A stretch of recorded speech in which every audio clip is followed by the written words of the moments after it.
welcome back once again as we get ready to watch more of the PCA 24, the 2024 edition of this fantastic event. I'm Joe Peak here with Lorenzo Bonder this evening to bring you this most recent of info about this race. And Lorenzo, it's been deep into the night now. Drivers have probably spent a couple stints swapping back and forth.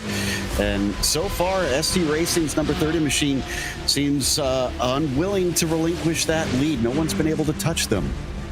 Yeah, there has been a few attempts of swaps during some of the breaks we've had in commentary, but they've never truly relinquished that top spot. But it's good to know that there's still, moments where they need to be, humble. They still need to be, racing hard, because Le Mans is one of those tracks, if you blink, especially in the night, your day can be very long in the garage. Certainly, and just a bit of an update for those wondering where things stand. Like I said, ST Racing Esports number 30 car is still leading GTP. Imperial Motorsports has Matt Quinn in the number 7, and they are currently our leaders in the GTEs. Full Send Racing and the 222, as I left them about 4 hours ago, are leading down in the GT3s. Sounds like we have a couple interviews to kick off with here, as Cameron Martino, I believe, going to be chatting with us. He is part of that ST Racing Esports 28 and 3018. That's a 30 and 38 car. So let's bring in Cameron and talk to him a little bit about how things have been going. Cameron, this is Joe Peak up in the booth. Welcome. Both the ST Racing teams kind of locking out the top two there. I have to imagine you guys pretty pleased by that. Yeah, hey Joe, thank you very much, and yeah, so far so good. Yeah, I was just in the waiting room with Rex, telling him that we've got one car, the unfortunately wrong number 28 car, leading right now. We've, knock on wood, we've stayed pretty clean and out of trouble, but of course there's 12 hours to go, so anything can happen. And then yeah, the 38's has had good pace, but not too much of the luck. But we're pretty much in a good spot. The best spots that you can ask for after 12 hours of racing. So we'll see if we can, keep it going, keep chugging along at a consistent pace, stay out of trouble, and see where we're at in the next 12 hours. Right now, you've got Leon Seeley in the car. Is he one of your strongest, or do you have someone else that you're thinking for kind of an anchor role late in the race? Yeah, I mean, I think what's great about both of our squads is we're all pretty close on pace. So Albie and Leon are doing a great job. They're running pretty consistently. I'm pretty much anchoring the race. So I did the first couple stints and then, had to sleep, and I'll be anchoring the race with Albie and Leon, kind of sprinkling in a few stints here and there. I mean, a 3-person team, I always consider that a bit risky and perhaps challenging. You mentioned what sounded like a bit of lack of sleep. How long of breaks are you getting in between? Yeah, I think for both of our teams, this is the first time that we're doing 2 3-man squads. I think 6 is a little bit too much, and I don't think we would be allowed to do 6 based off of the regulations. So this is the first time for us doing 3-man teams, but we're figuring it out. Pretty much we're just having whoever's the third person, who's not going to be in the car immediately, pretty much taking breaks. So we've been kind of shuffling around 2 to 3 stints at a time, which works out to be about, an hour 20 to 2 hours. So you pretty much can get in maybe a 2 to 3 hour nap in between. So, but we've done plenty of 24 hours just with 4 people teams. So we know how to run off of no sleep. It still sounds pretty rough to me, but man, I can't say much because the results speak for themselves. Still nearly a minute ahead It does look like it's a little less than what I saw when we last logged off here with the commentary stint. It was, I think, about a minute 13. Have you guys been seeing much in the way of fluctuation on that, or is it holding steady? Yeah, I think it ebbs and flows with the different drivers that are in the cars, and the traffic luck plays a huge role. So, Leon's had a few stints where he's had no traffic to deal with, and, well, I shouldn't say no traffic, but minimal traffic. But then other stints, it just seems like you're just catching the GTEs and the GT3s in poor places like the Porsche curbs. So, I think with a track like this and with multi-class racing, the traffic luck just ebbs and flows. So you see those fluctuations, but most important thing is the cars stayed clean. I think we've only had to use one fast repair, and that was, for minimal damage. So we'll see if we can keep that up. Well, best of luck to you. Before we let you go, anybody you want to give a mention to? Yeah, I think, a big shout out to the team at Samantha Tan Racing. It's really a privilege for us to represent her in the esports realm.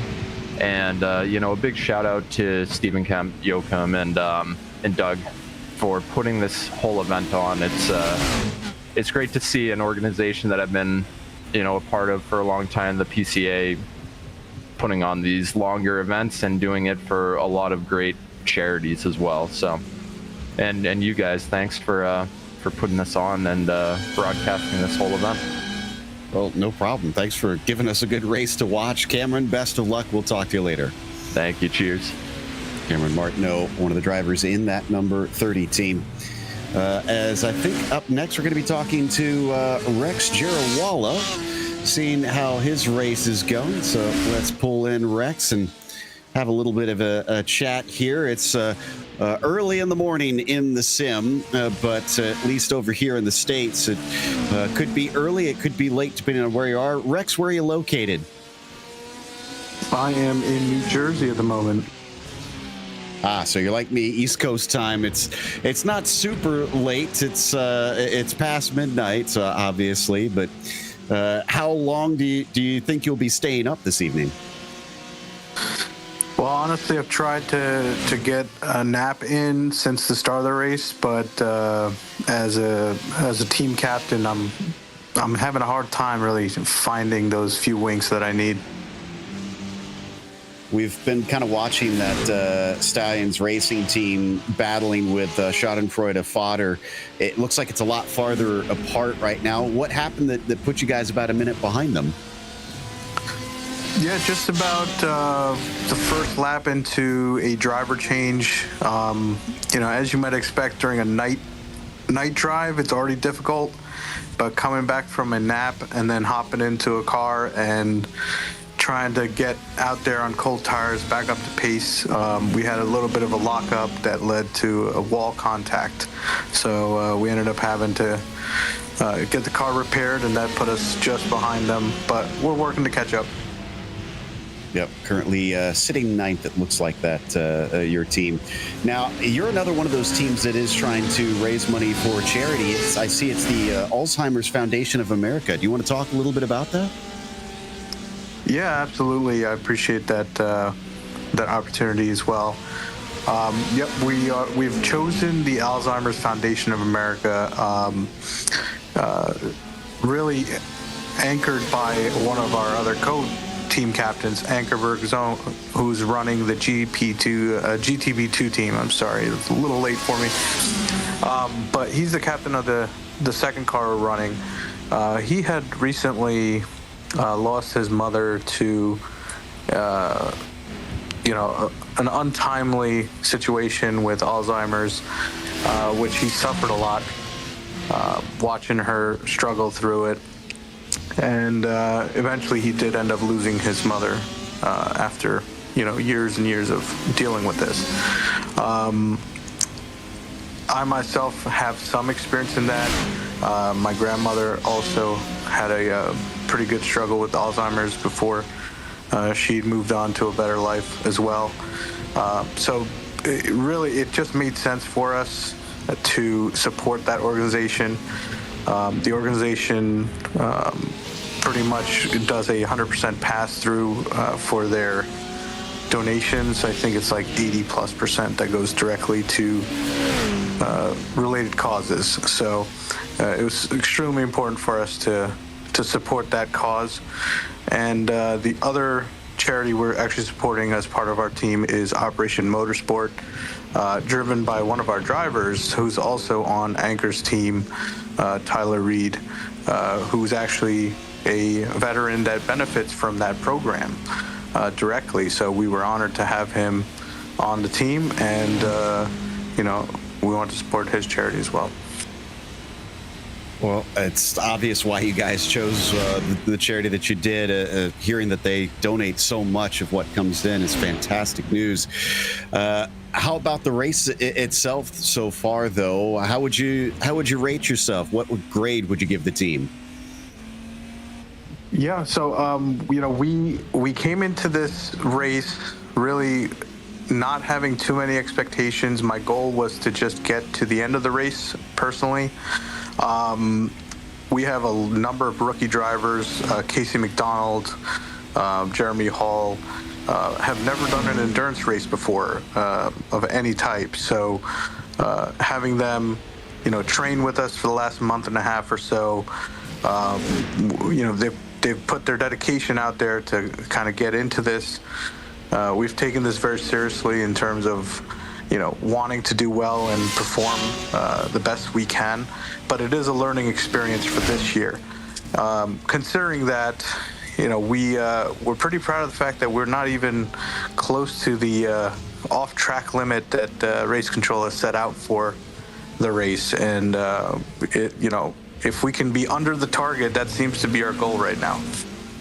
I mean, that's honestly difficult anytime you come to Le Mans because of the paved runoff that it has in places. So kudos for managing to keep it lower than you expected there.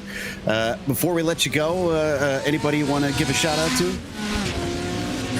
Yeah, I just want to recognize the teams that are the drivers that are really put their effort out here. I think we do have a chance to do well as we get closer to the end of the race here with passing opportunities and things. More importantly, having more daylight to race with. But a number of people on our team that you may or may not end up seeing, depending on when you're watching. Ankerberg Zone, Mike Sachs.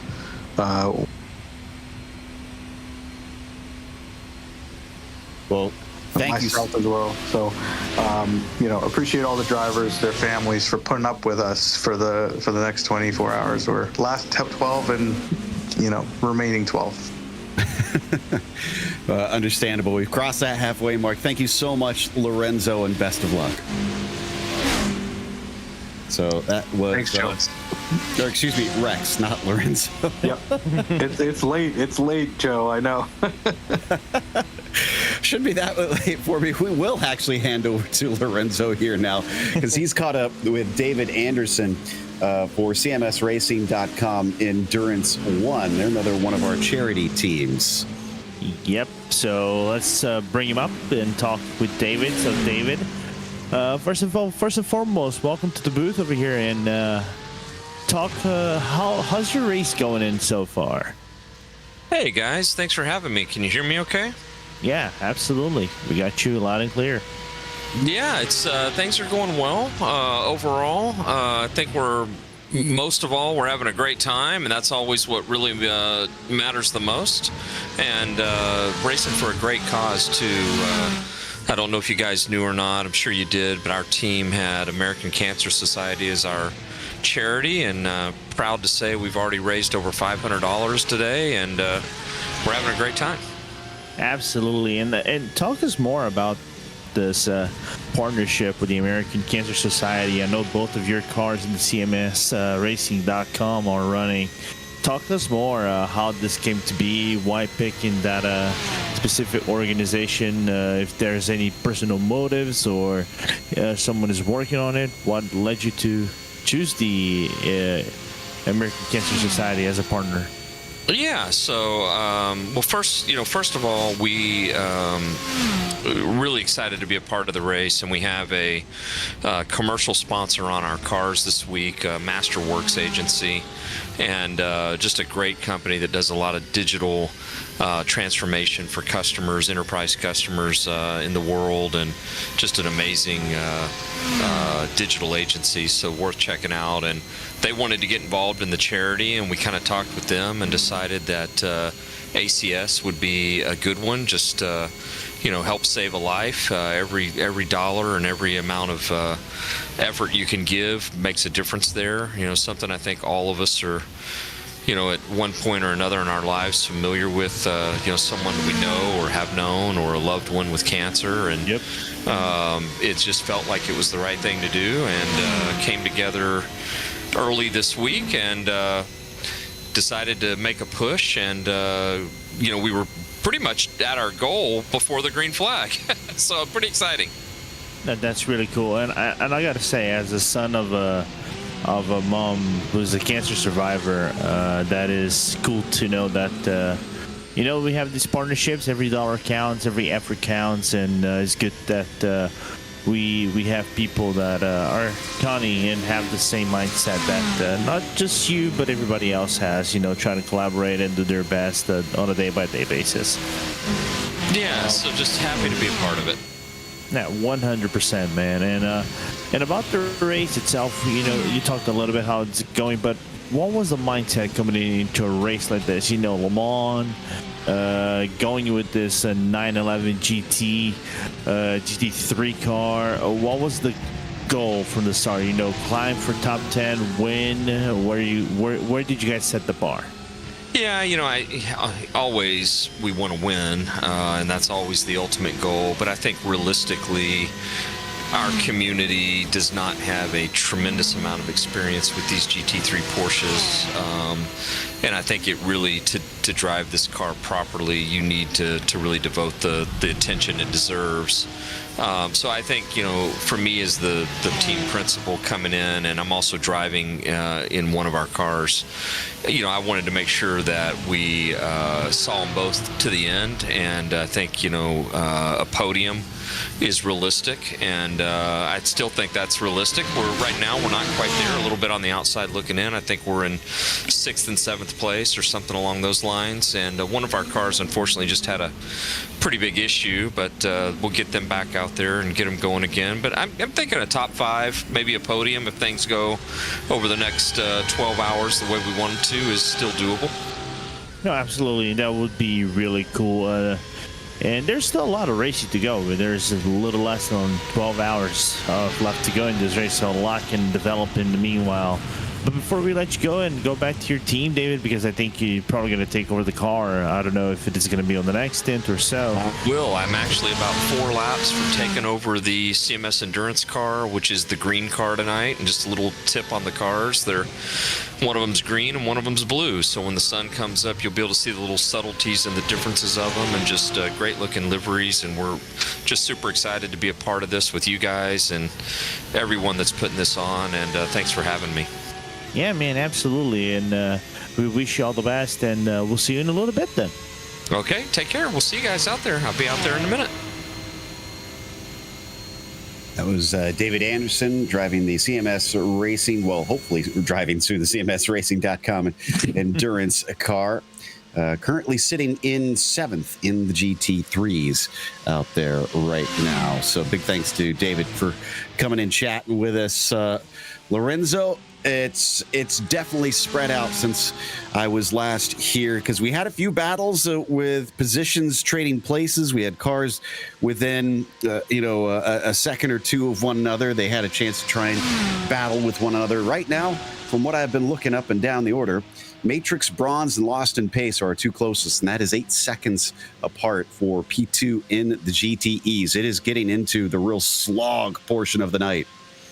Yeah, it is. And usually it's where, the skill of the driver, if you are used to doing those, night laps come in. That experience of, kind of, I'm not going to say memorize where the braking points will be so you can maximize your lap, is going to come into light, which is weird for us to say it, light in the middle of the dark with cars. Well, anyway, but it's cool to see, this type of racing, night racing. Of course, it's not like in real life, because if it was like in real life, Joe, you're probably going to know that we probably would have been under yellow flag because it kind of rained out during the night. But it's really good to see there's still it is a gap racing of sorts, but they're still very honest between each other. So we can see maybe a few battles develop here and there, maybe in the next few minutes. Got to keep your eyes peeled. In fact, just as you were talking, it's cut down to about 6 seconds between Lost in Pace and Matrix Bronze. So they are closing in. We could still have a little bit of action on our hands here at the halfway point of this race. You can see in our clock up in the upper left, now past that 12-hour mark, as one of our GTP cars heads on in. In fact, that is our overall leader. Leon Seeley is bringing it up onto the jacks, and it looks like trading positions with the very man we were talking to. Cameron Martino hops in and gets ready to start his stint. That's after Seeley has been in there for, gosh, it looks like more than 25 laps he's been racing, which won't sound like much for other tracks, but we got to remember it's 3+ minutes, even in the GTPs around here, Lorenzo. So 25 laps that's a long time. Yeah, average is about like 3:25, between 3:25 to 3:30, 3 minutes and a half for GTPs, which is insane. It's quite a lot. You're staying for nearly 50 to 55 minutes in the car, and it's about 11 to 12 laps that you're gonna do. So basically a double stint. So it's quite considerably long with that you're doing, and is very impressive to especially doing in a night sim that. Of course, because it is gap racing, is seemingly lonely, and it's very easy for you to lose focus as you go on your stint, and you really want to be losing the focus right in the middle of the French countryside. For sure. I do love that, speaking of those, extending those stints and whatnot, that Ewan and Peter earlier on had, I don't know if they came up with this award, but apparently they were talking something about the frugal Scotsman, to see if any of the GTE cars can manage to make it 15 laps on a tank of fuel. I'm sure it's possible. Now the question is whether or not you could actually be running a competitive pace and do that, as Cameron Martino sends it into the Daytona chicane and out the other side. No wonder they have the lead that they do, because again, that car just whipping through there, looking incredibly comfortable as he flies through the night along the Mulsanne straight. So we are, as we said, in the thick of this race, but we're kind of waiting to see how things develop. This is definitely a bit more of a chess match now at this stage. Yeah, it is. It's basically, see who's got the right strategy, who's been keeping out of trouble. Like Cameron said, there have been a few usage of, fast repairs here and there for minor damage, and you can get some very minor damage on the floor of the car. For example, going around the four chicanes as he's about to do the Mulsanne. Right now, going through and now going to the second into the second straight, headed to Indianapolis, and see who's alive out there. And of course, pace matters a lot, but this race is not all about pace. It's about pace, positioning, and keeping yourself out of trouble, especially in the night where visibility it's next to null. Imagine if this was rainy, it would be even worse, of course. Yeah, that's a good point. And yeah, wow, having to make a bit of a late decision there coming into our Naj, but Cameron's going to sneak on by Sean Ryan in the full send racing number 58.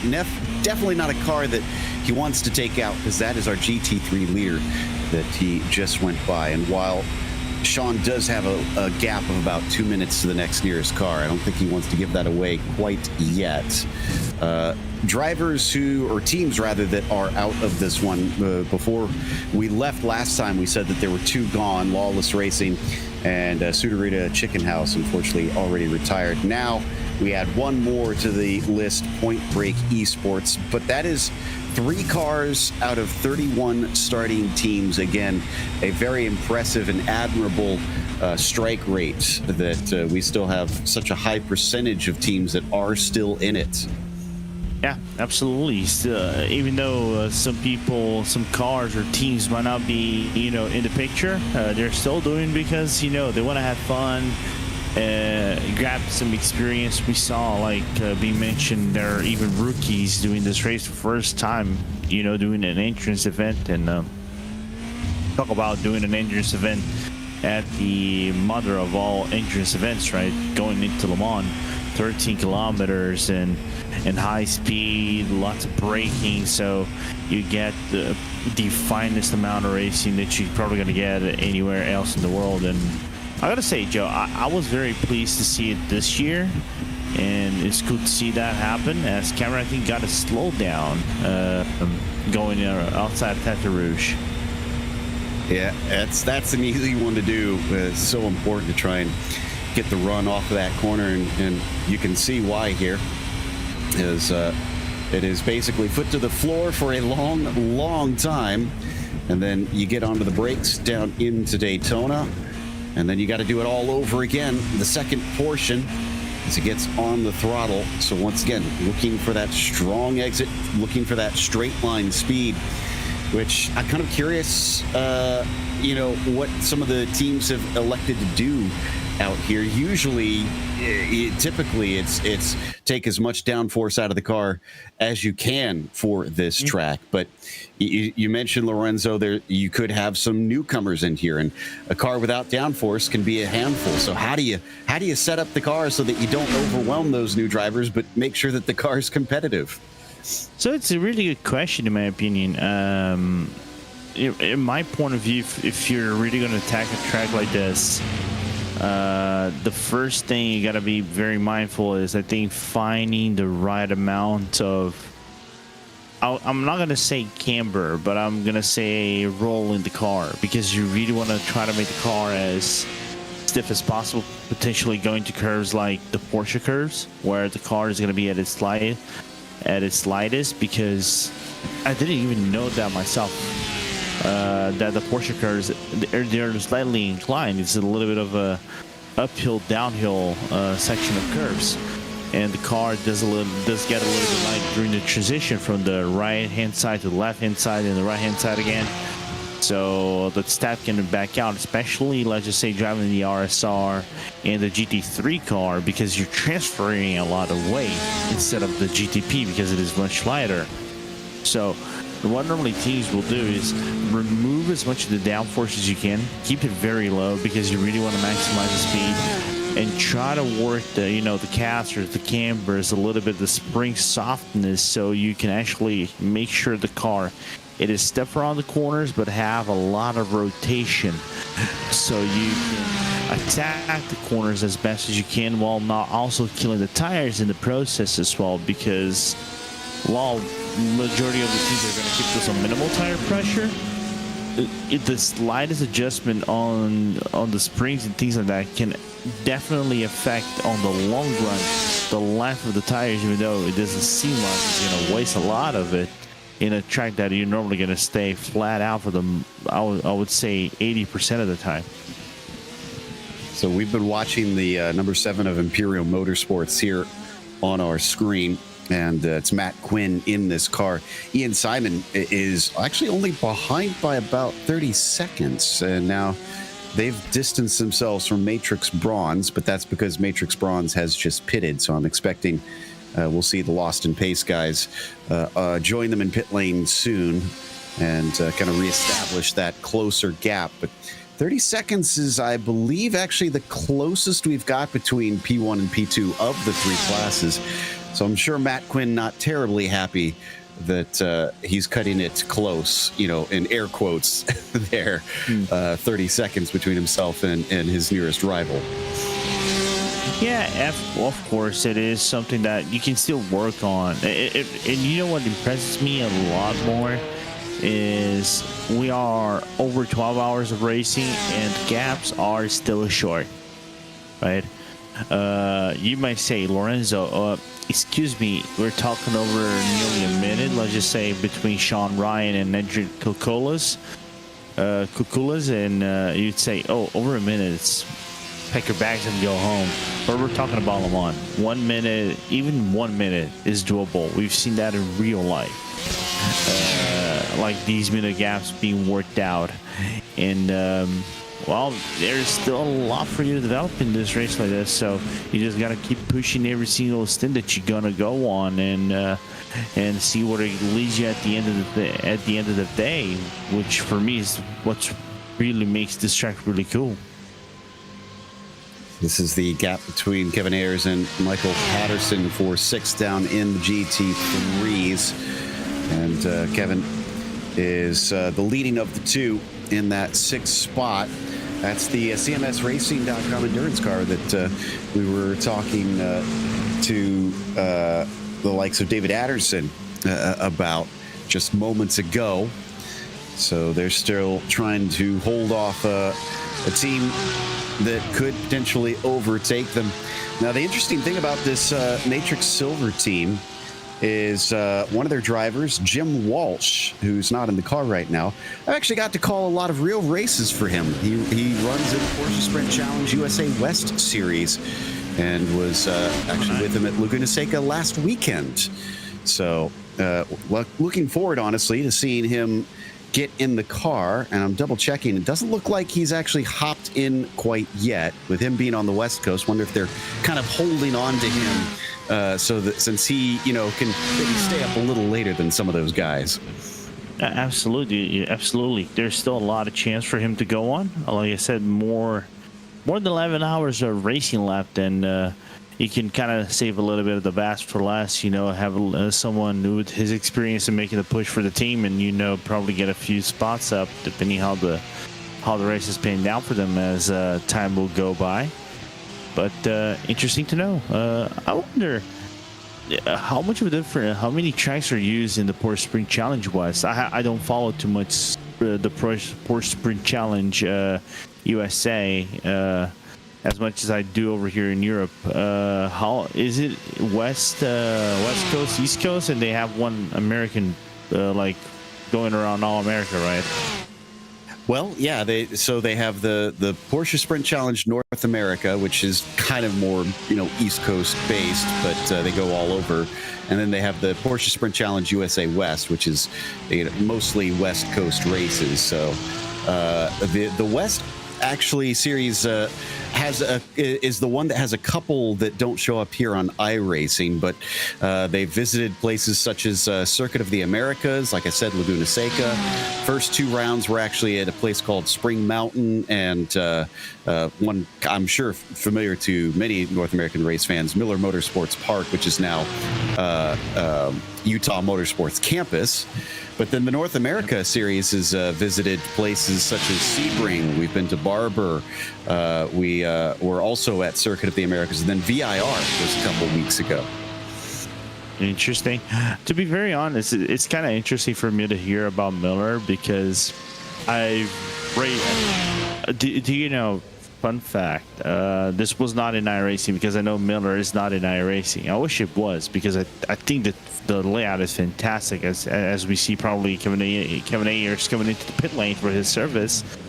My first sim racing win, one of my first wins, was in a Porsche at Miller on R Factor 2. Actually, not even R Factor 2, R Factor actually. Back when you were making those tires out of stone, right? It's yes. Yeah, I was pleasantly surprised. I knew a bit about the track. I'd seen a race or two on TV over the years for other series, but that was many years ago. But I hadn't seen or learned much about it. So getting there in person it kind of made me wish that there were some more major series that showed up to it, because it's a very spectacular track. There's literally mountains on every side of it. You turn in any direction, and you've got a beautiful visage in front of you. And like you said, it's got a very fun layout, a surprising layout, considering it doesn't have much elevation change, but what is there is so strategically placed that it makes for quite a challenge for the drivers. Absolutely. And also, I was looking at the track map nowadays. They have one of the most unique names for a corner. Maybe I'll make it. Yes, I love those that know me know I am a stickler for corner names. Corners should have names, not numbers. It's more memorable. Yes, and every single corner is named on that track. So whoever named those corners, bless you. It's they're so much easier to recognize. Oh boy. Please bring it to iRacing. People are gonna love it. I think so. Supposedly it was scanned a long time ago, or at least they had a deal with the track, from what I understand. But I have no idea where it sits. So that's for somebody on the iRacing team to answer. And considering some of the tracks that they have signed lately, I kind of understand, Lorenzo, that it's kind of gotten pushed back on the list. Makes sense. It's so good. Back to the racing at hand. Luke Mann here in the number 12 machine. This is up in the GTPs. Now, this is third in that category, but unfortunately, looks like they've lost a little bit of time. I think that's because they just had a pit stop. This is their outlap right now, so it's grown to about a minute 37 to P2, but I imagine that's going to get much closer once that 38 team pits in, which should be soon because they're on lap 7 of the stint. Not sure how close it'll be, but if it gets within about 30 seconds, then we got a relatively close fight there going up between those top three. And this is Phoenix Racing with Adrenaline Motorsports, actually, that Luke is driving for in that number 12 machine.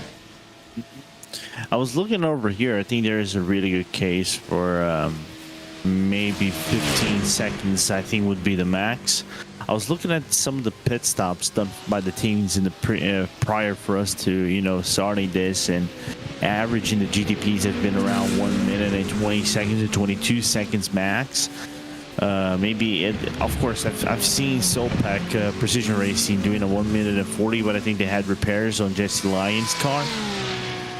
So they are the one who stayed the longest, but if it goes on that trend, the gap is 15 seconds, and 15 seconds is something that you can work with, and go for a full push. It's gonna take maybe a lap or two for the tires to properly heat up, and then you can do a full push on the Porsche 963 GTP. But it's a good gap for you to race with less than 11 hours and 30 minutes to go. And it sounds like we might have a pretty heavy hitter here as well. Understand that Aaron Ambrosino, who is PCA president, is ready to have a little bit of a chat with us. So we bring Aaron in and have a little conversation with him about how this all is going. Aaron, welcome up to the booth here. President of PCA, obviously the head honcho here. So what's your thoughts on how this year's 24 is going? Are you pretty pleased with the turnout and the racing that we've witnessed so far? Yeah, I have to say, for PCA's first foray into a 24-hour race, I'm really happy with the turnout, number of teams, number of racers, and just the racing in general. Folks have been really gentlemanly, really great, and it's been a first, I guess, 12 hours at least. Is that? I just got out of the car, so I have no idea how much time is left. Yes, there is 11 hours and 27 minutes left right now. So you're on the other side of the hill. What was it like inside the car? How did you feel about how it was handling? Yeah, car felt really good, nice cool air. Track's a little cool, but car handled well. Just, a little bit more difficult at night. you kind of have to, your reference points change a little bit at night. So it's just, getting used to that and making sure you're on your marks where you need to be. But I enjoy driving at night, so it was a good stint. This is, of course, the Matrix Silver team that you're racing for, and we were just talking about one of your teammates, Jim Walsh. I've actually gotten to meet him in person, commentates on some of his real racing. You expect him to get in the car later? He will not be. He is our spotter and race engineer for tonight, and he is just fantastic. So keeps us on our toes, keeps us relaxed, and definitely keeps us informed of what's going on around us. Well, how many more stints do you plan to be in the car for this race now that you hopped out? And how long do you have until you're going to get back in? Yeah, I am not sure. Jim is managing, is our race engineer who's managing all that. So I am just standing by when they tell me it's time to go. I throw my VR headset on and hop in the car and off I go. So I imagine probably another stint or two, probably hopefully in the daylight, because my first few stints have been at night. So I'd love to get a little daylight time as well. I think that's a reasonable request, especially now that you've put the hours in on this one. But so, president of PCA, you've probably, I imagine, been watching this pretty closely since we've seen you race on the sim side for a bit now. What do you think about PCA and its delve into sim racing? Are you happy to see how it's brought the members together like this? Yeah, it's amazing the growth we've seen in the 5 or 6 years PCA Sim Racing has been around, and just the ability to race with folks from around U.S. and Canada. We've had racers from Alaska, Hawaii. I think we've had people from all 50 states and all provinces in Canada. So, it's great. It just brings everybody together. And Doug and the team have just done a fantastic job. So I have a big shout out to Doug and the steering committee. And all the racers as well, and folks for participating. It's been fantastic, and we're looking forward to the continued growth we've been seeing in sim racing year after year.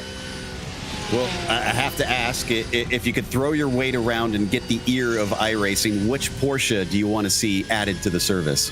That's a tough one. You know what? If I could throw my weight around, I think I would love to see the 917 in iRacing. I think that would just be a blast to drive.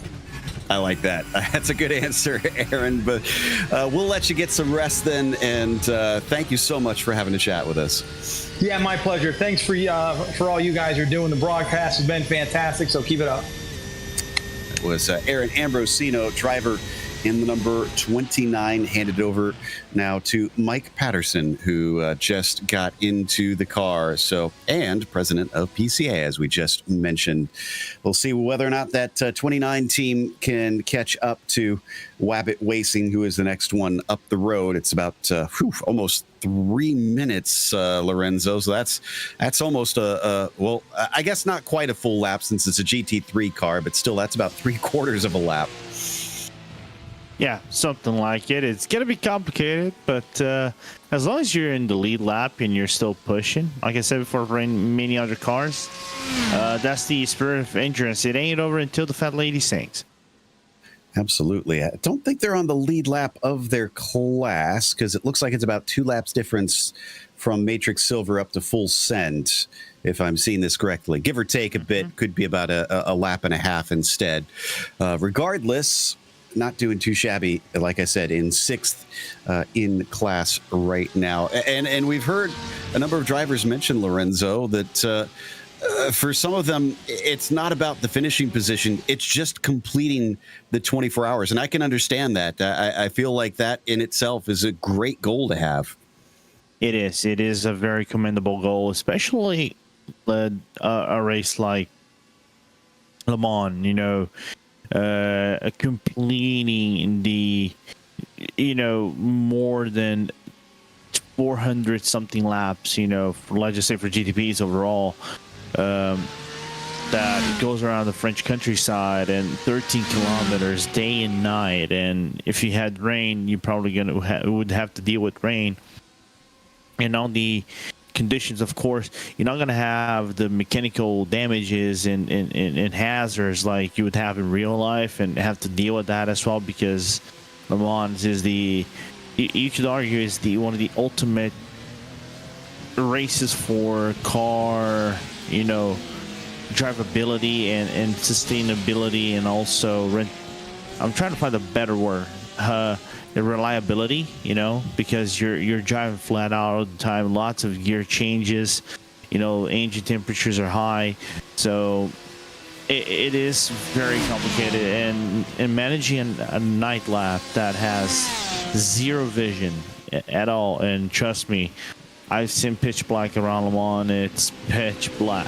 You cannot see one finger for like after 20 meters. It is commendable, and everybody that is actually doing, I gotta tip my hat off for everybody. Yeah, same here. Just love that we're seeing still 28 of the 31 starters still circulating around. They have had to take a few of the spare cars naturally, but they're not giving it up. Speaking of those spare cars, one thing we should mention is that Phoenix Racing with Adrenaline Motorsports team that I had brought up a little bit earlier. They don't have any of their spare cars left. They've used all 3 of theirs that they have been given. Yeah, so they are without a safety net at this stage, and they're sitting in 3rd position. How hard do they push to see if they can, break into that ST Racing wall that they've formed up at the front spots, or do they just try and give it a bit of margin just to make sure they finish this one?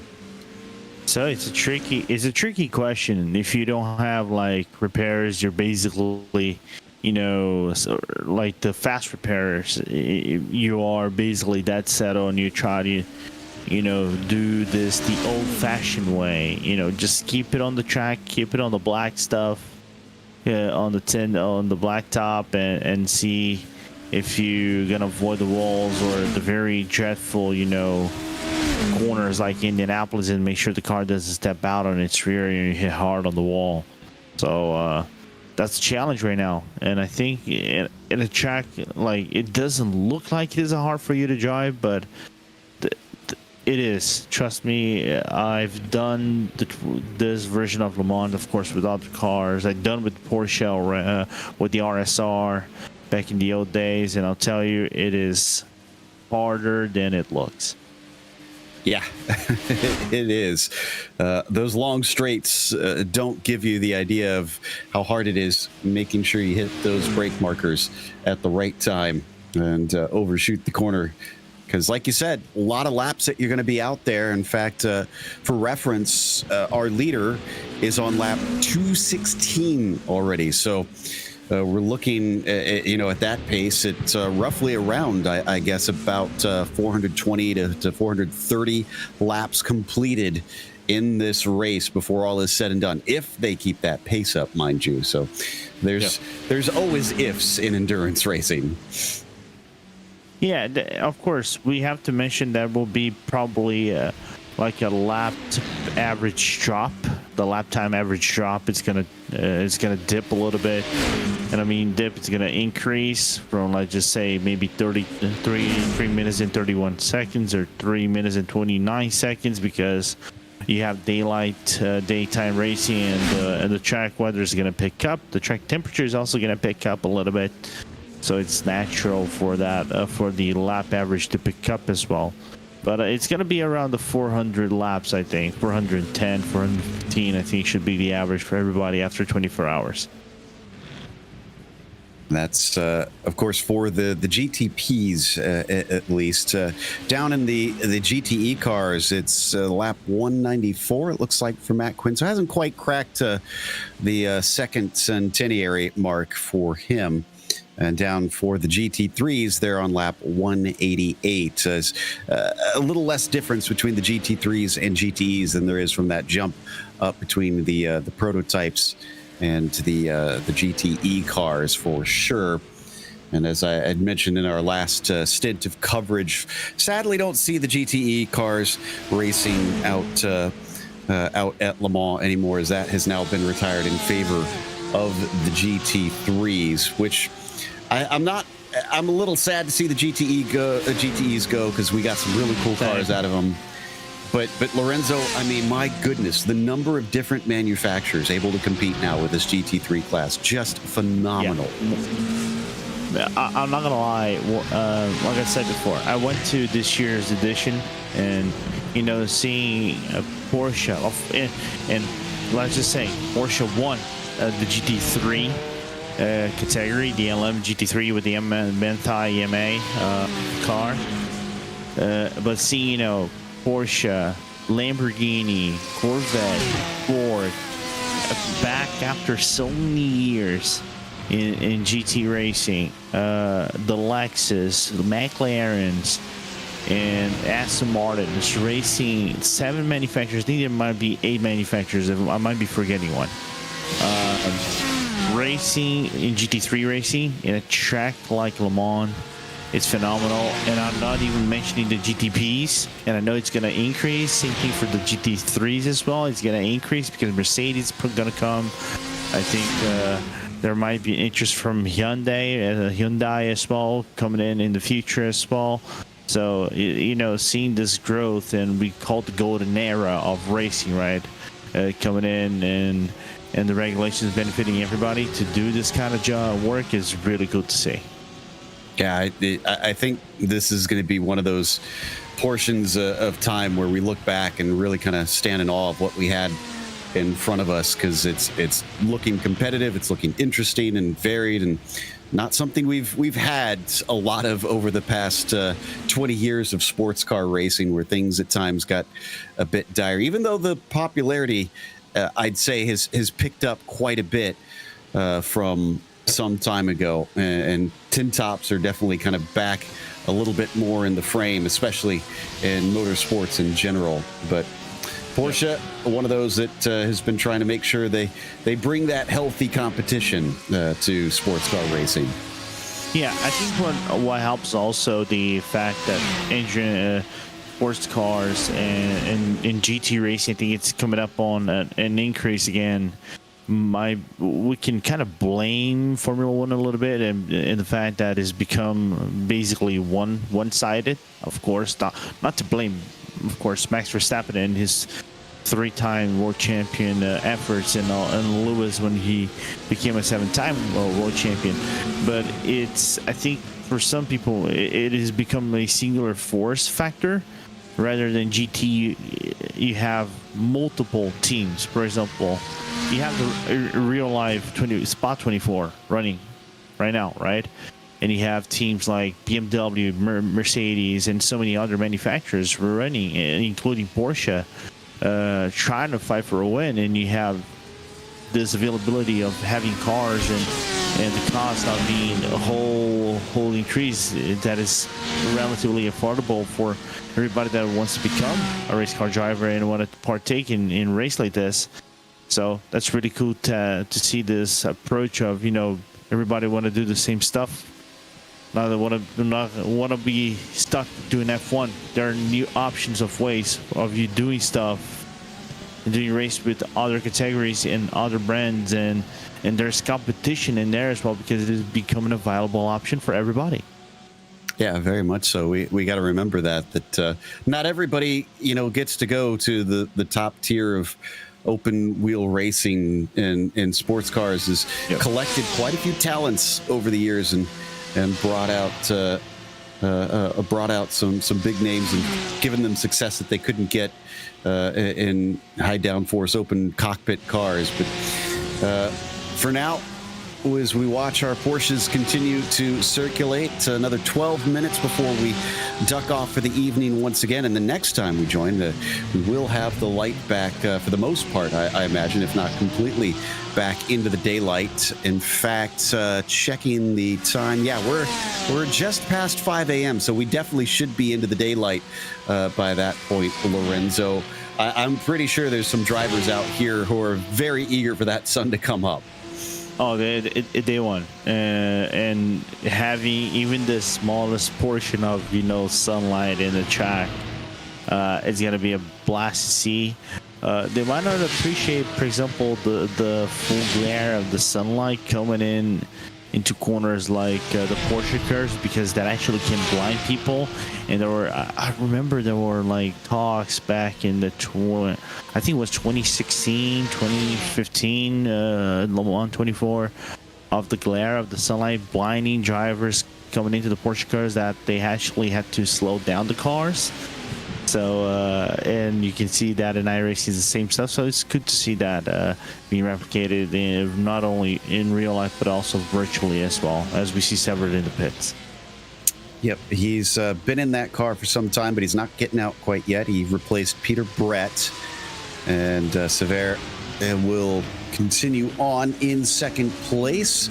Now that he's stopped, they're about 5 laps apart from third place Luke Mann in the Phoenix Racing Adrenaline Motorsport car, but he'll emerge, 30 seconds ahead. So yeah, it's closer, but again, they're off sequence, so that'll switch back around once the 12 car also pits in, as we watch him head out of the Forest S's through Turtle Rouge and on to the Mulsanne. Just going to duck his way around one of our GT3 cars. In fact, not just any GT3 car. That was our leader. He just flew by.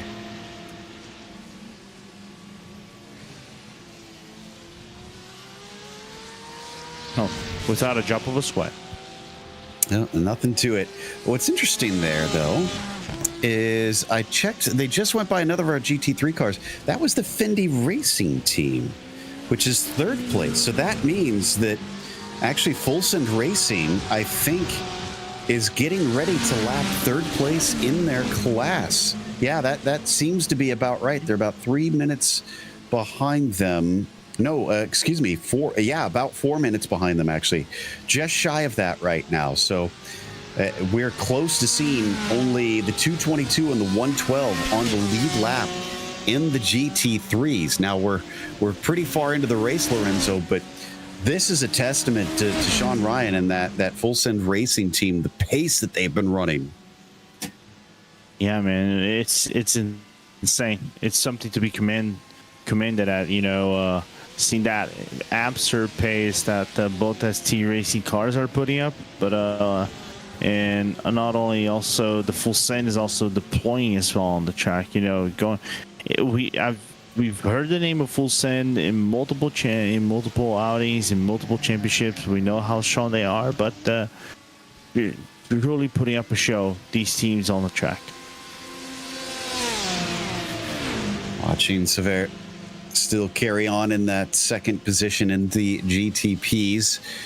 Coming across yet more of the traffic. That traffic, certainly one of the skills that you have to learn in this multi-class style of racing, is you'll duck off to the right-hand side and be able to outbrake Ian Simon in that GTE machine as they'll exit out of Arnage. So nice job by Chris on that one. Unfortunately, 2 minutes between himself and Martino, the sister team there for ST Racing.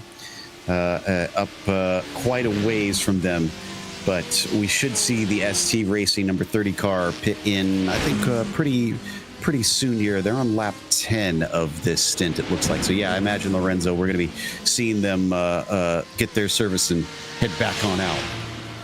Yeah, just taking a quick look at how many laps I've done. Yeah, from what it looks like, Martino is on 10 laps, so we saw Severed coming in with 13 laps, so it's going to be really short. So that gap is going to dip out by about 40 to 38 seconds, I think, whenever Martino comes into the pits. Yeah, and like I said, that should be pretty darn soon. There goes Chris past the start-finish line himself, which means I think we got about maybe a minute before we see the 30 car make his way up to the pit entry here, and we'll know then whether or not they're going to be in. Do love that they have that Samantha Tan Racing connection. Unfortunately, I believe, unless she's changed manufacturers since I last watched her race, it's a different German manufacturer that she races for. But got to watch her race in SRO a number of times out there, and does a fantastic job. Leif Peterson hopping into the number 7. There is a fantastic racing name I've been calling for a number of years. He's teamed up with Chris Pies. Those two have competed not just here in the PCA, but also in the Autobahn Sports Car Challenge a number of times. Interesting. Let's see how you will fare on the track just to cover the car and put up a 30-second gap on Ian Seaman, who's just about 31 seconds coming out of the pits, and they're on the same strategy. Yeah, that's a good point. Both pitted this last time, 30 seconds apart from one another. Matrix Bronze is returned to that about 7-second gap behind, lost in pace. That is after they had taken a pit stop about 8 laps ago, so expecting them to be in somewhat soon and once again get sent a little bit farther back. Imperial Motorsports, but it's been an imperious drive from them up to this point because of the 2 hours that I've covered here in the midst of the night. Both times they have been in the lead constantly, have not even handed it over in the pit sequence. So they are sitting pretty at this stage. The mighty Kaisers of GT. I like that. See, I was thinking I was thinking more Star Wars in my head about that, but yours is good as well. I just made that up, which is for me is mind-boggling. We're already getting loopy. We still got another session to go. I'll be up at 5 a.m. my time for that one. So this is too soon for silliness at this stage. But watching Leaf come out of what looks like Mulsanne hairpin, sending it down towards Indianapolis. That's the smallest field that we've got of the 3 classes. Only 5 GTE cars that took to the start of this race, but the good news for them is that none of them have DNF'd so far. All 5 are still going. Yeah, all 5 are still going, and I think the first, and they're all on the same lap, which is also very impressive, to put it mildly as well. Except for Brett Holmes, of course, he's a lap down, but still, the majority of them, 4 cars still on the same lap. It's very impressive. Yeah, great stuff to see that they're all sticking with it. I guess because this isn't a car that is used much now in iRacing, that makes sense that as well, obviously retired in real life, as I've mentioned, that it would not see quite as many drivers hop into there. But those that are definitely very, I wouldn't say fanatical, but passionate, let's say, about this car. Yeah, the good thing about having these GTE cars in iRacing is the fact there's still very, very strong GTE community in iRacing. Well, we have our we have the official series, which is, I think, races all cars. We can run some kind of simultaneoly, or used to run a very close calendar. What the official, I think, IMSA ran back a few seasons ago. But it's good to know that the GTE is still being used in iRacing. There's a still dedicated community that still races with these cars, and they have a lot of fun in it. That was a little tight there coming through the Dunlop chicane, but thankfully they gave each other space. It's about 3 minutes before we get to the hour. I'd say that's about time we go through a rundown of the top 5 in each of our classes to get you up to speed on where things are and what timing as well, because it looks like the 30 team has now actually pitted in. Now, they're not going to relinquish that based on the timing that we're seeing, so don't panic. The number 30 team will be able to stay at the top, but we're going to take a look at a replay. In the meantime, Ryan Hutchinson unfortunately sent that car around, got some pretty good damage on the nose. Hard to see. Rouge, I think. Yeah, I think you're right. It did look like Tertre Rouge. So up on the jacks for the number 30 ST Racing Esports team, and I think Cameron is going to stay in that car, so not hopping out. He'll be followed by second place 38 car, also for the ST Racing Esports team. Currently, Christopher Sever is in that car. I'm not sure how much longer he's going to stay in. Yeah, I don't know as well, but one thing I'm going to mention to you, Joe, I'm starting to see daylight. So yeah, sun is indeed coming up. Good catch on that one, and it is a bit foggy out as well, it seems. But yeah, Chris Sever running in P2 in that class. Then in third, it is still Phoenix Racing with Adrenaline Motorsport. Last pitted 8 laps ago. They see Luke Mann in that car in the middle of his stint from what I'm seeing. Although actually he might be handing over because Thomas Briggs wasn't in tremendously long. So yeah, this could be towards the end for Luke Mann with him hopping out. That takes us down to fourth with the 111 car, Solpec Precision Racing, number 111. Jesse Lyon has recently given way to Pat Pelchat. In fact, that was just this lap. They're on the out lap right now and completing that one to get himself on his way. Pat was last in the car on lap 184 before he got back in here. Then that takes us to fifth within the GTP class, Operation Motorsport Red. Tyler Gilmet, who we got to talk to a bit ago, is still running in that machine and doing a fantastic job, albeit 2 laps down from the lead, but doing a great job. 3 laps down from the lead, actually, I should say, to look at a potential top 5 at the end of the race. Lorenzo, what's the 5 cars in the GTEs looking like? Yeah, so we have Imperial Motorsports still dominating the GTE class. Lost in pace, Union Seaman just put up their out lap as well, just less than 30 seconds of out to them, so there's still a really good racing going on in GTEs. Matrix Bronze about 31 seconds behind. Then we have CMHQ Motorsports Orange a lap down, the first of the cars a lap down, and then we have Flying Lion Racing, the last of the 5 GTEs around the track that are still running, also a lap behind. Which takes us to the GT3s, 222s. Full Send Racing with Sean Ryan in the car is ahead by about a minute currently. That's a little farther apart than what we had seen earlier, as I think it was about 30 seconds that they had gapped themselves. So some good speed showing at this stage of the race for that lead team. Solpec Precision Racing, the 112, sister team to that 4th place car in the GTPs, currently running second, looking at a podium finish potentially here today.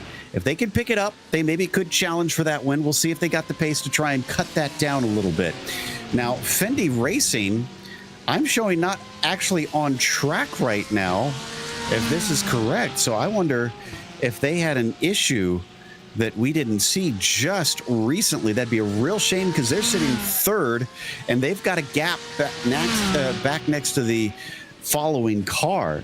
So if they can get back on track soon, they could hold on to this 3rd place, but it's not looking good for them right now. Then in 4th, it is Spanish Racing Association who's trying to chase them down. We'll see if they jump up into that spot. Like I said, about 2 minutes difference. They got a ways to wait before they officially overtake them out there. That's assuming Fendi is not able to get back out on the track. And then, as I said before, one of my favorite names in this field tonight, Wabbit Racing with Thomas Fisher, currently in the number 26, rounding out your top 5. And can't thank you enough for joining me for this stint, Lorenzo. It's been a joy, and thank you for the wonderful insights tonight. No, it's a pleasure, man, and I'm very appreciated to do that with you, Joe, and I know you're going to be back really soon, and of course, more action due to come in the next few hours. Absolutely. So don't go away. Coverage will continue visually.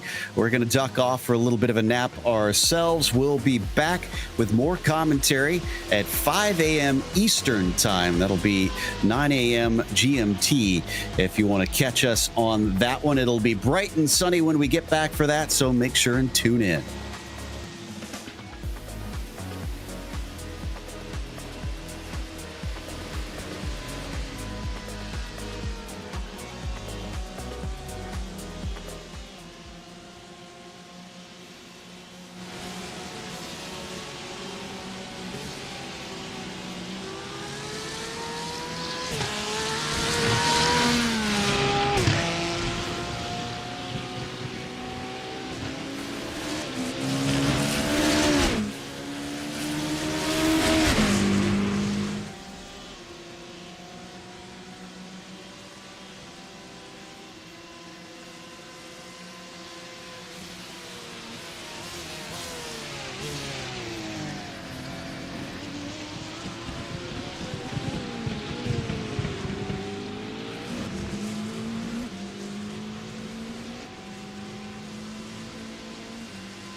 Welcome back to the Circuit de la Sarthe this early in the morning if you're over here on the East Coast, but we have seen the sun up for quite some time now if you are within the sim. I'm Joe Peak, back here on RaceSpotTV once again, now joined by Peter Mackay. Peter, welcome here to the French countryside where we have been seeing this ST Racing team leading for quite some time. However, it has now been swapped around while the 30 team has been our leader for much of the night. The 38 team has now taken over. Have we seen a change around for good, or are they going to be able to take that back from their teammates? Well, that's the question that we're going to answer over the next 7 hours or so. It's been a remarkable fight back from the number 38 ST Racing car after being involved in an incident on the first lap, almost in the first sector, going down the Forest S's, ended up in the wall after a collision with the Scuderia Chicken House car. So to fight back all the way to the top of the table is remarkably impressive. And with a pit stop now for their sister car, the number 30 machine, that gap is only going to grow. So yeah, amazing job from this crew, but with 7 hours to go, there is so much racing left to do. Absolutely. Well, the other thing that you can see and may have noticed there on your tower on the left is that Matrix Bronze was leading for a brief while, but Imperial Motorsports has taken that back. Now, that was down to about 30 seconds when we left them, but that was with the Lost in Pace car being in second place. So something has happened there in the 4 hours that we have been away as well.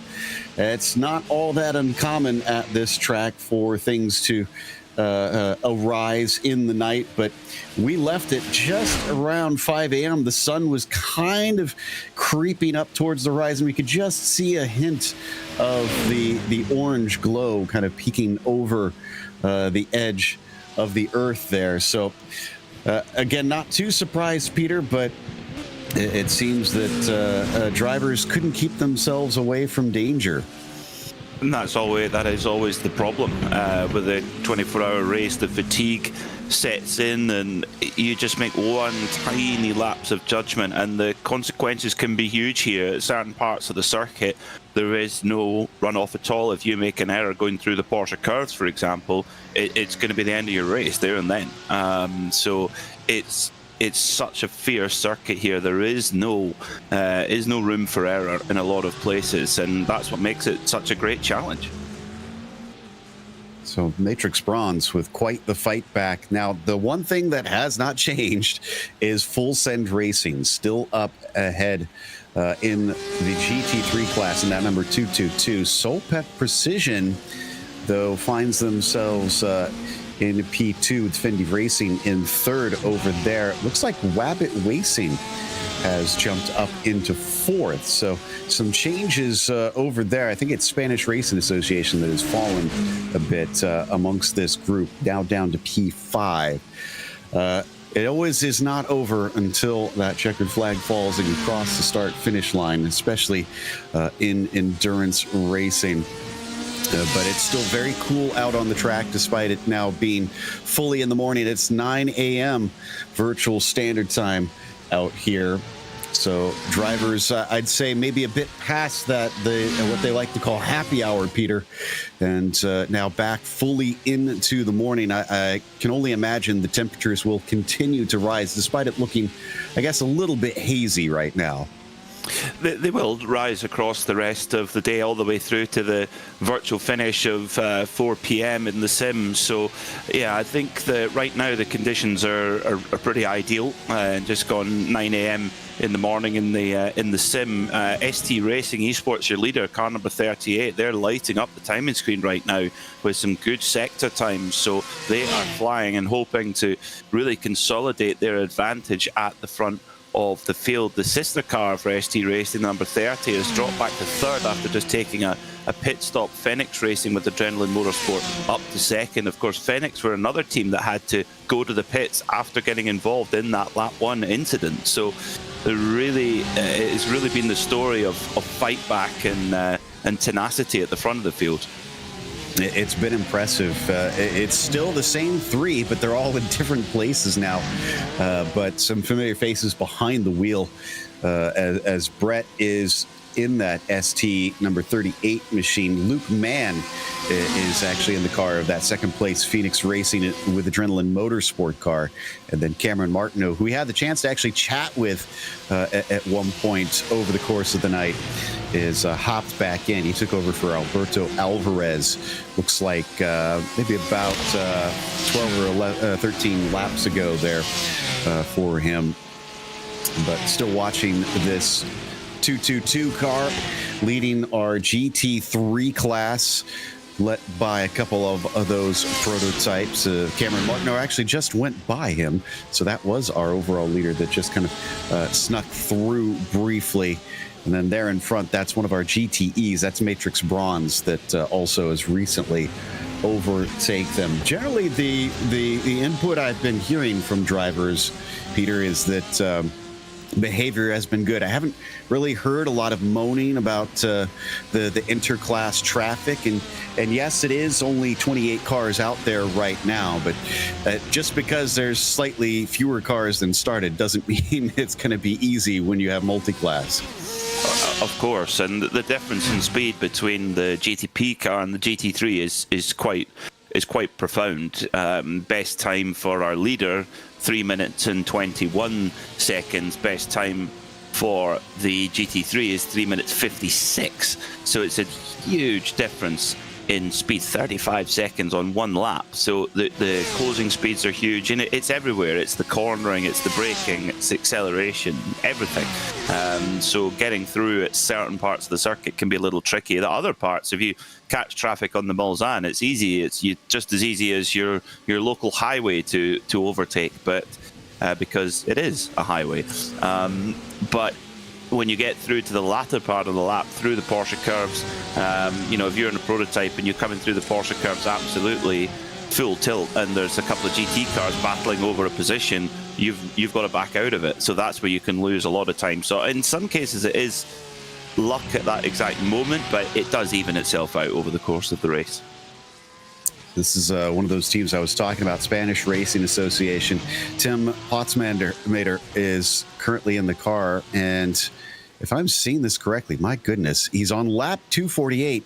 He's been in there since lap 181.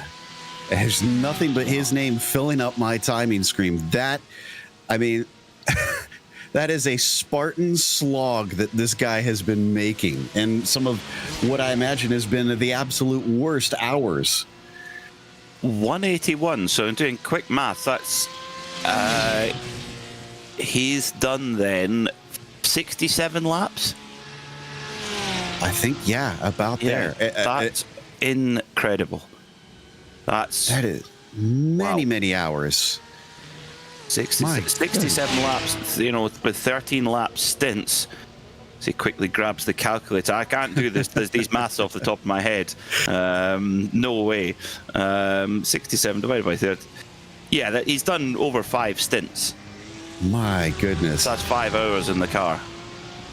And in some cases, for some teams, even if you've planned it out, things can happen. Maybe somebody didn't wake up. Maybe someone has had an emergency in the real world that they've had to attend to. So this could be out of necessity. We just don't know until we get to chat with the team to find out. But what a Herculean effort that Tim has been putting in. And like we said, top 5 running right now. About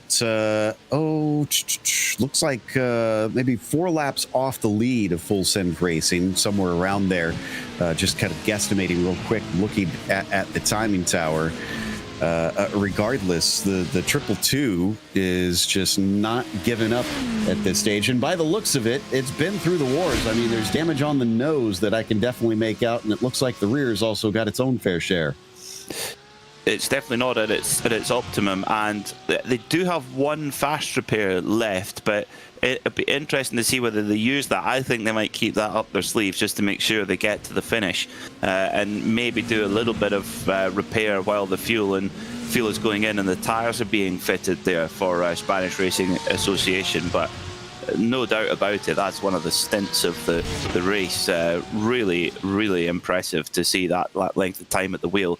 I mean, I'm sure, Joe, you've got a few stories to tell of incidents during within a team at an iRacing special event. I remember doing my first ever virtual 24 hours here at Le Circuit de la Sarthe, and our car was, I think I was due to go in 4th or 5th in the car, and our car was involved in a big incident with someone driving the wrong way and crashed into us at Mulsanne on the first lap. Yes. So I thought, when the car was completely destroyed, big half-an-hour repair, I thought, well, that's us done. And I was at a barbecue at the time, and I decided, well, I think that's us out the race. I'll begin consuming adult beverages. And then about 3 hours later, I checked in, and we were back going again. And it was, I was like, maybe switch to black coffee. Oh, I can only imagine the quick wake up that you had to do on that one. So slapping myself in a cold shower. Oh, goodness. Well, yeah, admirable effort, and I know for us, it's often it's been something where I've had my phone next to me, and we had each other's phone numbers, and certainly had to get up at the wee hours of the morning, or maybe had to jump over when somebody had an unexpected wreck and that had changed the timing of what our plan was. Yeah, it's kind of one of those things you don't realize how adaptable you do have to be, even in the virtual version of these 24-hour races. And the real one, you're always having to kind of switch on the fly, but this has all the same sort of logistical nightmares that come, even though it is just a sim, just in air quotes, you've got to be ready if you want to compete, because yes, it might not be the same physical challenge, but it's still very much the same challenge in racing that these drivers are all having to figure out, and with far less of a team behind them. We have to point out to our viewers that aren't familiar with sim racing, you don't have 50 engineers all working on the problem. It's usually you and the 3 other teammates, or in some of the cases out here, 2 other teammates. There's 3 people trying to make this all work. That is a very impressive effort to be able to do it with 3. You think though back to it's not even all that long ago. You look at the early 80s, where you had still people winning the race with 2 drivers, Jackie Ickx and Derek Bell, and the Porsche 956s. And if you rewind back to the 1970s, the distance record in 1971, Helmut Marko, remember him? Helmut Marko and Gijs van Lennep in the Martini 917 set a distance record that lasted until 2010, but did it between the 2 of them. I mean, and that's wrestling a 917 at 235 miles an hour down the Mulsanne without chicanes. I mean, we know that Helmut knows how to keep his eye on the prize, so he is certainly no slouch. But he's got himself a record that lasted for quite some time, it sounds like. And yeah, I just cannot fathom how difficult that must have been with so few drivers to back you up as we continue to watch this fight. And it seems like Michael Patterson, unfortunately, might demote this team, as he's got a bit of a run and is going to look down to the inside. In fact, that's going to cause Potsmater to jump off the track there for a little bit through the Daytona chicane, and that is going to be a swap of the Matrix Silver team up into the top 5. Almost wonder if any of the teammates are awake at this stage, if Tim needs one of them to maybe kind of leap in pretty soon. He's definitely done his bit. He's earned his sleep, that's for sure. I think that Tim there saw the writing on the wall and actually kind of pulled out of that and just got out the way and just said, no, we're just going to limp this bus home and get it finished, because finishing a 24-hour race is a massive achievement in itself. Leader in the pit lane, ST Racing Esports have brought in the 38 car from the lead of the motor race. Now the question is, will they hand that lead temporarily, at least, to the Phoenix Racing team? Maybe Might not be quite. far enough ahead, yeah. Yeah. They're already on the go. So no, they're back out again. So they've got a pit stop in hand, effectively. Have ST Racing Esports, number 38. Still, that is decently close. I'm trying to dig through my notes here to see how far back. I think that was about how far they were ahead of that 12 team when we last left them. So it is definitely, just by power of deduction, I'm going to say that something must have happened to the 30 team in the intervening laps, and those two basically just kind of pulled ahead at their natural pace. I'm checking through the laps on that 30 team, see if there's something that was dramatically slow, and I'm not seeing anything horribly obvious. So not entirely sure, and we may not figure that one out until we do get them up here to have a chat with us. Did double check, and Tim is showing from the DH Club, so at least it's a decent time of day for him over there.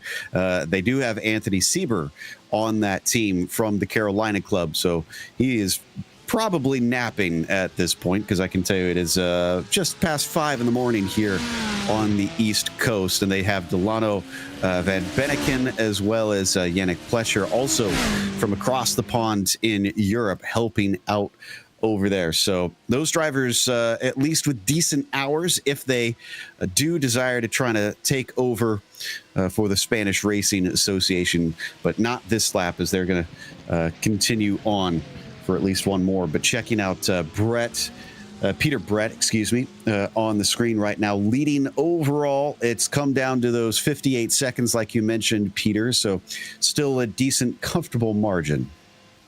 Still is, yeah, and that's a real kind of unfair advantage if you can get it. If you've got a split driver lineup between, well, even better if you've got one on United States West Coast, one on. Well, if you really wanted to do, you could have one on West Coast, one on Mountain Time, one on East, one in Europe, and then maybe one in Japan. That would be the ultimate. Yeah, that's a good point. Everyone just gets nice, comfy stints. Exactly. And we have to remind our audience, too, that this is a North American-based series. So I'm a bit surprised, if I'm honest, that they have a team of 3 of the drivers from outside the U.S. and only one of them from within. But they do have extremely lax rules this time on the driver lineup. In fact, there is no iRating cap out here. And so you can really stack a team, because you have to remember that this league, PCA, has drivers all the way from, the hundreds. You could have a driver from about 600 iRating. They welcome all types of skill level up to, 9,000 to over 10K iRating. I don't think that they have anybody 10K that is part of the league. But there's definitely some big names out there competing at the pro club, pro class level here in PCA. So I'll have to check and see who has that highest SOF in their team, and see if I can dig that up. But I'm sure there's a few out there that have figured out how to really combine forces. Well, you look at somebody like Cameron Martino. He's a serious competitor. 6,300 iRating, is hugely experienced in particularly in endurance events with on the iRacing platform. So yeah, the standard is very high at the sharp end of the field. Really impressive to see that. I did notice as well on the rules that members of the Porsche Club of Great Britain are permitted to take part should they so wish. And there's a great sim racing community there in that club as well. Has been for the last 4 years or so, which, like many sim racing clubs, kicked off in COVID. And they actually had a transatlantic match race. It was called the International Sim Racing Challenge, where the members of the Porsche Club of America raced against the members of the Porsche Club of Great Britain. It was highly entertaining. 911 RSRs, once at Silverstone and once at Road America. If they wanted to go for a bit of a historical nod, they should have had it at Monza combined. Oh yeah, that would be cool. Do like they had with Formula One versus IndyCar back in the day. But I guess that's a bit of a different match, as that was in the 50s. I'm trying to think if Porsche. I think Porsche did take part in Formula One in the 50s. Did they not? They did. Yeah. Very late 50s and early 60s. It wasn't. By Porsche standards, it wasn't a successful program. They did get one win with Dan Gurney, but they were kind of competing with a Formula 2 car effectively. Very small engine. They did develop a flat 8 engine, but it just didn't quite. To be honest, it didn't quite fit with the ethos of Porsche in the early 60s. And after they pulled the program, Ferry Porsche, he gave a very frank assessment saying, yeah, we tried it and it's really not for us, and you can spend a huge amount of money even in those days and really not get the return. And he said, our motor racing needs to have more relevance to what we sell, and it kind of has been that case ever since. And I think that's Porsche's kind of USP. You look at a lot of other sports car brands that have had dalliances in F1. It's definitely the sports car world and other forms of motorsport very, very much more in Porsche's lane. Yeah, I completely agree. And the other thing that struck me too, that ties into this race, is Porsche is so proud of their ladder system that they built that internationally. Over here in the States, I've had the joy of actually joining some of that work in the Porsche Sprint Challenge, getting to see drivers just kind of start their journey over there. And in fact, one of the team managers, I guess you could say, he's kind of the engineer on the box. Jim Walsh is doing that for them. He competes over the USA West Series there for Matrix Silver here in this one. And I wouldn't be surprised if they maybe have brought in a few of them from around the globe here, since we see such an international flair and it is so open. But Porsche has, their fingers kind of out all over racing with drivers that are a part of that system. And that's where they've developed a lot of their talent who end up becoming works drivers. If you want to be a Porsche works driver, it's very, very rare that you come in without any prior Porsche racing experience. Usually you'll have done Carrera Cup Germany. Usually that's by far the most competitive domestic Carrera Cup championship. Then you go to the Mobil 1 Super Cup, often both at the same time, and drive for Porsche customer teams, etc. And yeah, that junior program with Porsche, it's very much they use that ladder to develop the talent. So yeah, it's young, and when you're a Porsche works driver, and if you continue to do the job, you will be rewarded with loyalty. You look at the roster of drivers, how long they spend with the factory, sometimes for the rest of their career. So it's a really impressive program, the Porsche Works team, and all of its different tentacles. That's a good way of describing it. I was debating, describing it as its tendrils kind of reaching out, and yeah, it is so far-reaching that they've developed such a great system, such a great sort of ladder that drivers can earn their way up. Some of them actually have. Earl Bamber, I believe, was one of those as well, that kind of came up from the lower end of things and really proved himself and got a great opportunity to get up here. Now, the virtual side definitely gives these drivers a chance to do so at a much lower cost. I guess kind of dip their toes, if you will, Peter, and see if this is for them and get into it. I'm not sure that if we have any youngsters that are taking this as their first start, but that's the beauty of sim racing, that if they want to, this is such a perfect way to kind of start off that racing journey. Yeah, and 2 out of the last 4 years, Porsche have chosen as their selected junior driver, which is a hugely competitive selection process. So 2 out of the last 4 years, they've chosen someone with world-class sim racing credentials in Ayachan Guven and in Lauren Heinrich. And you look at Lauren Heinrich competing in the GTD Pro class in IMSA and winning races in that class and racing all over the world for Porsche. That one of the reasons he was selected over many, many other very fast drivers was his virtual racing ability as well. And that is, if you can come to the table and, you know, you're amongst 12 other really, really fast young drivers who all have good personalities and they all tick all the boxes. If you've got the edge of being a world-class virtual driver as well and can be utilized in that space, that puts you ahead. So there's definitely, even if it's your very first start in virtual motorsport, or whether it's complementary to what you're trying to do in the outdoor world, because budgets run out very quickly in the outdoor world. So if you've always got the sim there as part of your makeup, part of your program, if you have to take a bit of time off out of outdoor racing because you need to save the money back up again, which is a very common story, it's really, now if you were advising a young driver, being world class in the sim is, I would say, it's an essential part now of a modern day racing driver.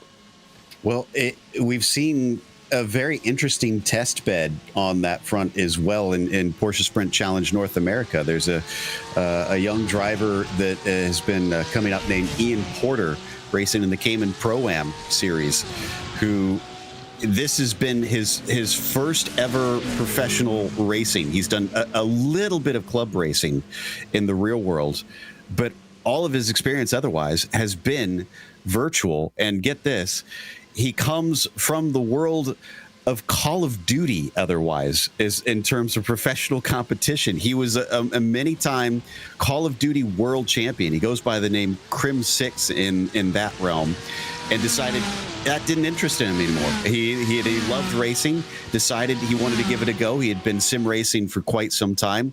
And you want to know what?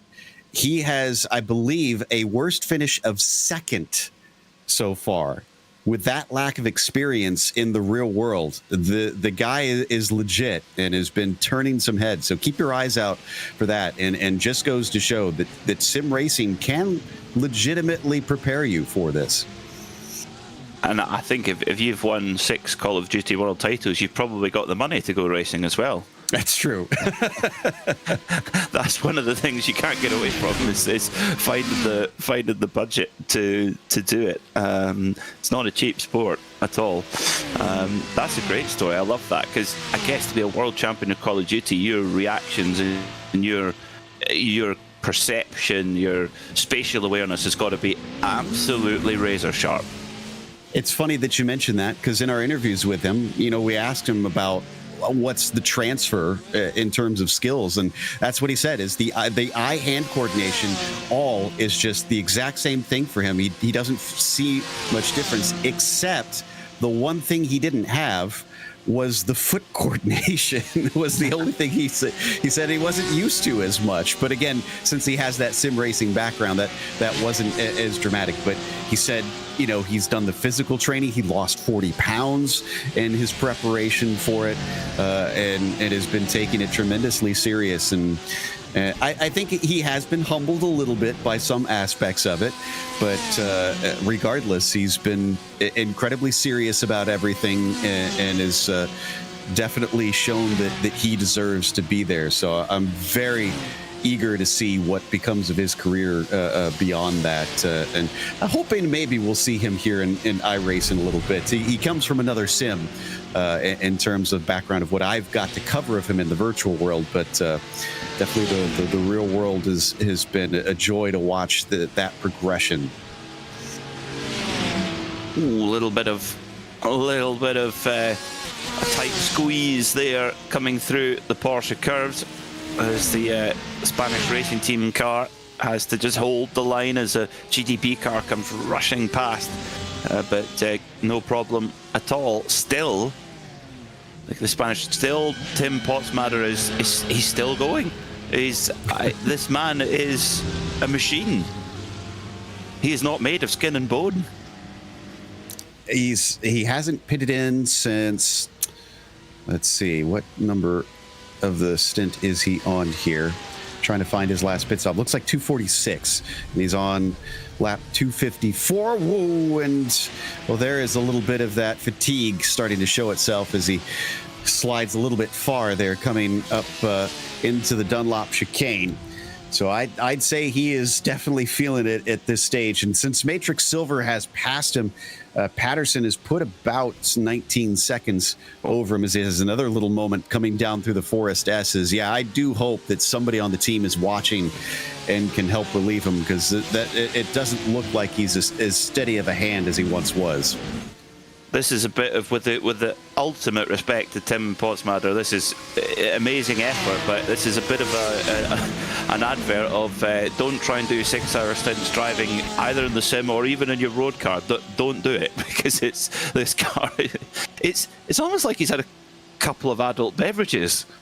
It's almost had the same effect. I mean, bless him, he must be absolutely mentally exhausted. His back must be, I mean, I suffer from quite a bad back. My back would just be seized solid right now if I'd been in the sim for 6 hours. But he's got about 20 minutes to get it to the end of the fuel tank, and I think at that point someone pull him out of there and give him a hug. I was going to say, I feel like there's a term that would more come from your end of things. Knackered. He's jiggered. Yeah. He's absolutely jiggered. I can't believe he's still going, and he is still in that 6th spot. Those little hiccups that we just saw, he's well ahead of CMSRacing.com Endurance. David Nelson has about a lap to make up, but if he has a wreck out here, I mean, knocking on wood that doesn't happen, he could definitely lose that lap, but he is still sitting pretty at this stage. We had another pit stop, I believe, for Phoenix Racing Adrenaline Motorsport as they fell down to 3rd, and Martino back up to 2nd. So the number 12 machine in and out, but with no, they did change drivers. Austin Cobb has now taken over for Luke Mann. So a fresh set of boots now in that machine and trying to catch up to that 30 team, but they seem to be on a slightly different strategy since we're waiting for that 30 car to come and pit themselves. I like the livery on this car. It's almost like a alternative. It's got a little bit of Martini International Club about it, of the early 1970s and the 1917s, but it's got a bit of Brumos to it as well. Oh yeah, that's a good point. It does kind of have that feeling with the sort of split livery to it. And it is very pretty. I do like that. Whoever did I'm not sure if that's some of the spec map that they've got working, but it feels awful shiny considering it's been out there for 296 laps that they've been running. Top 3, still the only 3 on the lead lap right now of those 296. Once you get down to the Solpec 111 car, then you get to a machine that is a lap down from the overall leader. But as they fly up towards Indianapolis here, should see them carry on just fine. One of the things that has been impressing me so far, Peter, is when I first started coverage earlier on in this race, it was about 6 hours into the event. They had lost 2 cars out of 31 starters.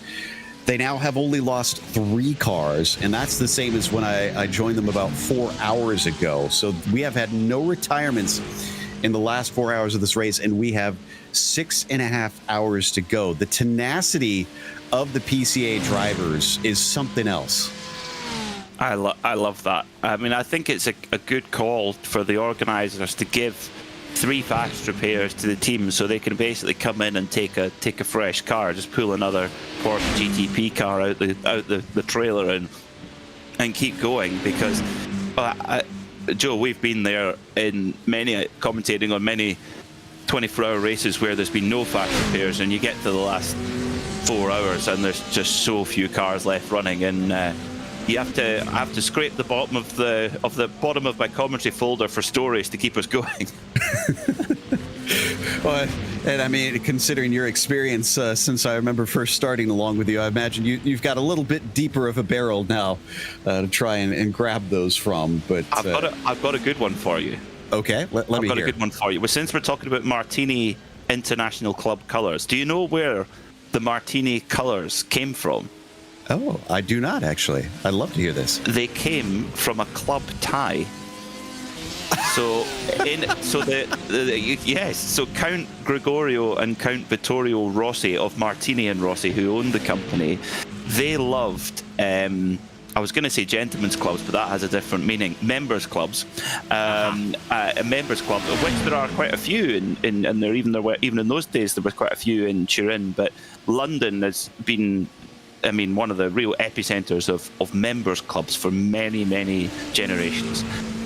But any self-respecting members club has a club tie, and Count Gregorio Rossi and Count Vittorio Rossi, they wanted to have the Martini International Club, so they basically created their own members club in the middle of London, where guests could come, and it was all about prestige and being high class and all that kind of thing.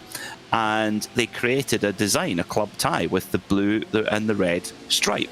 And that was what it was. It was designed by the club was run by a guy called Major John Covington, and that was their club tie. And when the racing team came along a few years later, they looked at the colours of the club tie and they thought these colours are perfect. And they've been absolutely iconic. Yeah, I mean, that was a fantastic call. I'm going to have to look this up and see if I can find visuals of that tie, because I'll send you a picture of it. Beautiful. I can't wait to see, and I'm holding on to this one because we definitely see some of those classic liveries show up even at the Porsche Sprint Challenge level drivers.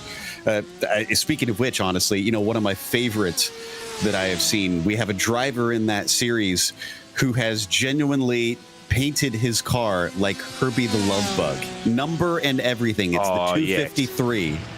Yes. I love that. I love that.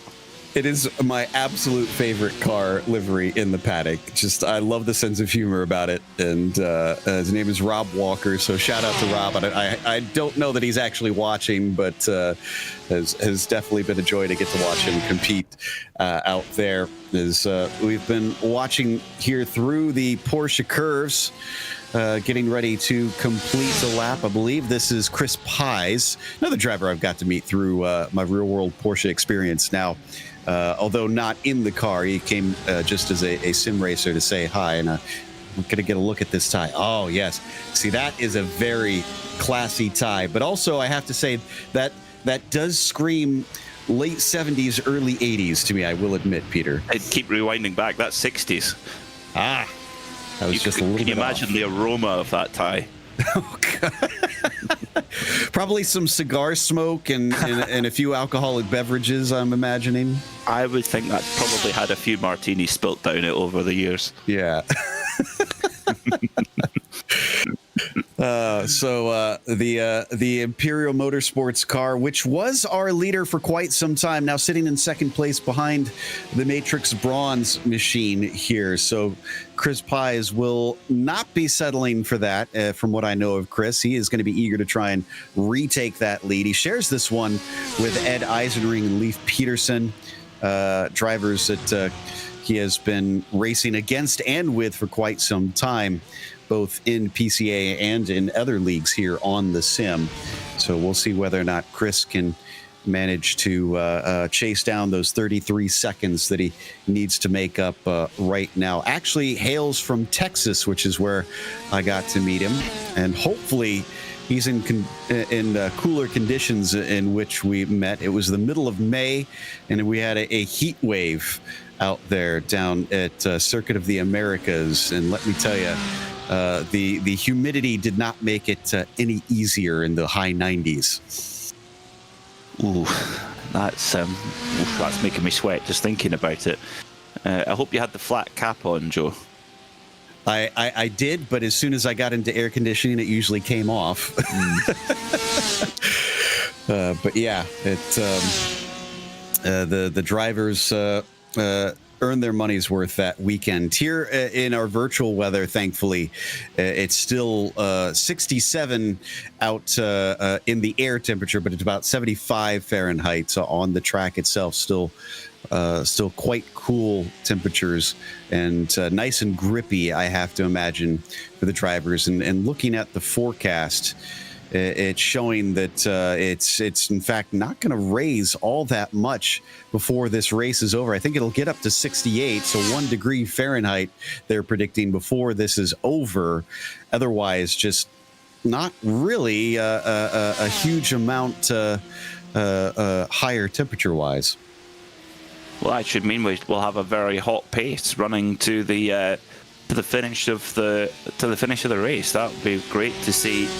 One of the best battles has been throughout the race in the GTE class, seeing the 911 RSR being pulled out of the virtual garage, pulled out of retirement to come and compete in this race, and just reminding us how special a car it was. And actually, when you think about it, when this car raced, Joe, you know, debuted 7 years ago and was replaced in about 2 years after that by the RSR 19. I don't think anybody realised at the time just how special. I mean, everyone loves the noise of the RSR, they did at the time, but you look at how the appreciation has grown for it now, and the amount of Instagram reels I see every day of RSRs doing burnouts out of the pits. It's a car that I think will be really fondly remembered. I was just going to say, you know, when you get as old as Hindi now, you can say, I was there for the RSR. I got to see it live and in person. I was there for the very first race of the RSR 19 at Silverstone, standing in the grandstands. It sounded so different because the RSR 17 was still in the AM category and the pro cars were on the new one, so you could hear the comparison between the two, and it really sounded very, very different. But this one is special, a 4-litre flat six in the middle of the car with the switch of the gearbox around. So it's kind of more of a kind of prototype, really, like many GTE cars were. It's really the Ford GT that changed all that, saying, right, okay, it's like that, is it? Okay, we need to maybe rethink our strategy a little. Porsche definitely poured a lot into that, but the 992 GT3R also has done its fair share of heavy lifting now that GT3 class is going to be taking over, and as we've seen, can still hold its own as they took victory this year at the Circuit de la Sarthe in the real world. So don't slag them off, even if they have to go to a slightly slower spec of racing class out there. And glad to see that represented here in this virtual race too, with that slowest class that they've got running here today. Still being led by that 222 team. Nothing has changed there. About 48 seconds ahead of second place for them. Imperial Motorsports still kind of stuck at that 33 seconds themselves behind Matrix Bronze. We'll have to keep our eyes peeled to see if there's going to be any dramatic developments, because it doesn't look like on pace, Peter, that the 7 team has been able to close in on that 55 car. No, it doesn't seem so. Doesn't seem so yet, but plenty time to go. Lost in pace, just bursting on by there in that silver and we were laughing about this. It's a NART stripe up the middle of the car, which is an interesting cross reference to say the least. But they're lost in pace. They were strong at the start of the race. They've had a few little delays, but it's on the podium right now. And I think even at this stage, if you're within a couple of minutes, that's only one issue for anyone ahead of you. One small issue, a couple of minutes can go just like that. Certainly. And I mean, we saw that with the 30 team in the GTP class, where it seemed like they were impervious earlier on. It was, I think, more than a second lead, or more than a minute lead, rather, most of the time. At times it would get down to maybe about 55 seconds or thereabouts in some of the pit stop sequence or through traffic. And yet now they've completely flip-flopped around. They're minute 23 behind. So Nothing is for certain in endurance racing. Even if you feel like you have things planned and figured out to the nth degree, something can go wrong. Driver error. There's mistakes that can happen for those around you. Even if you're giving everybody a nice wide berth, Peter, and playing very nice with traffic, if someone has a spin or a wreck in front of you and you can't take avoiding action in time, it can force you into the pits for minutes at a time. Speaking of, Sim HQ Motorsports Orange have been in the pits they've just come out. They've spent 6 minutes in the pits. Wow. Yeah.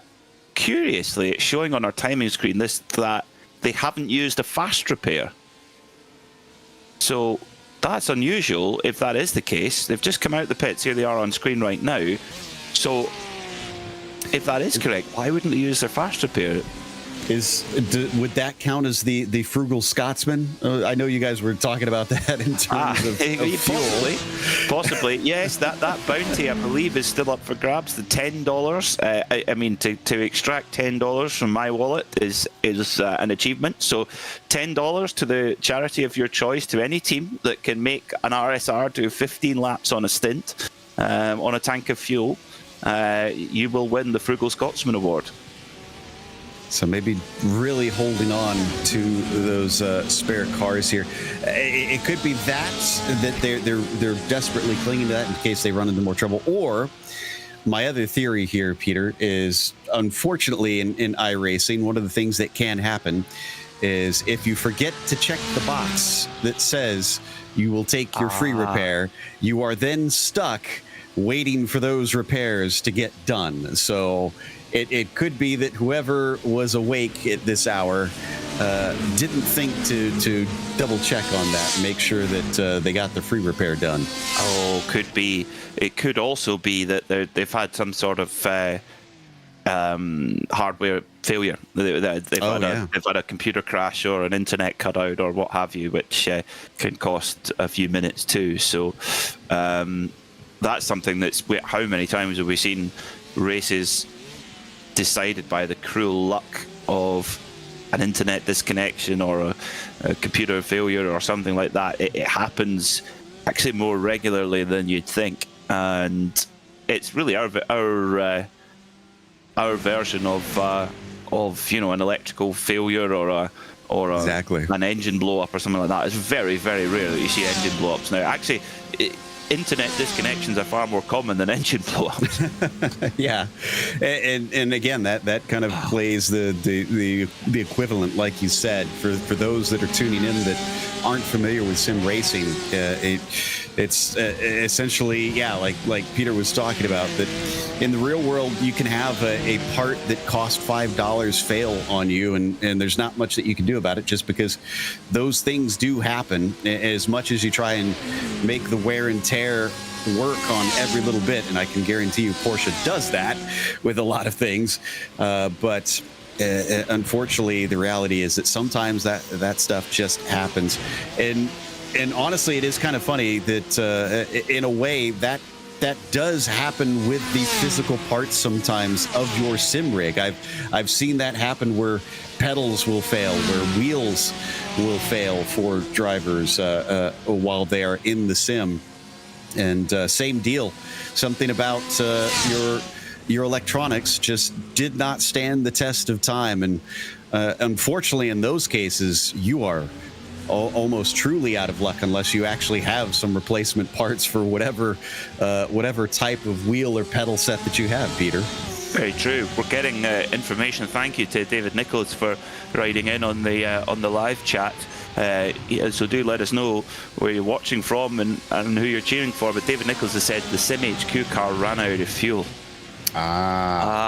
So maybe were they trying to win the Frugal Scotsman Award and just came up short?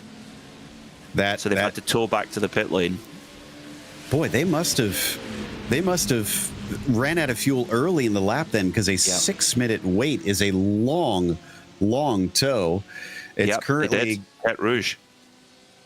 And is that, this I think is the replay of them coming to a halt with James Andrew in the car. It is now Well, it's still James Andrew actually in that machine, so he's stayed in it.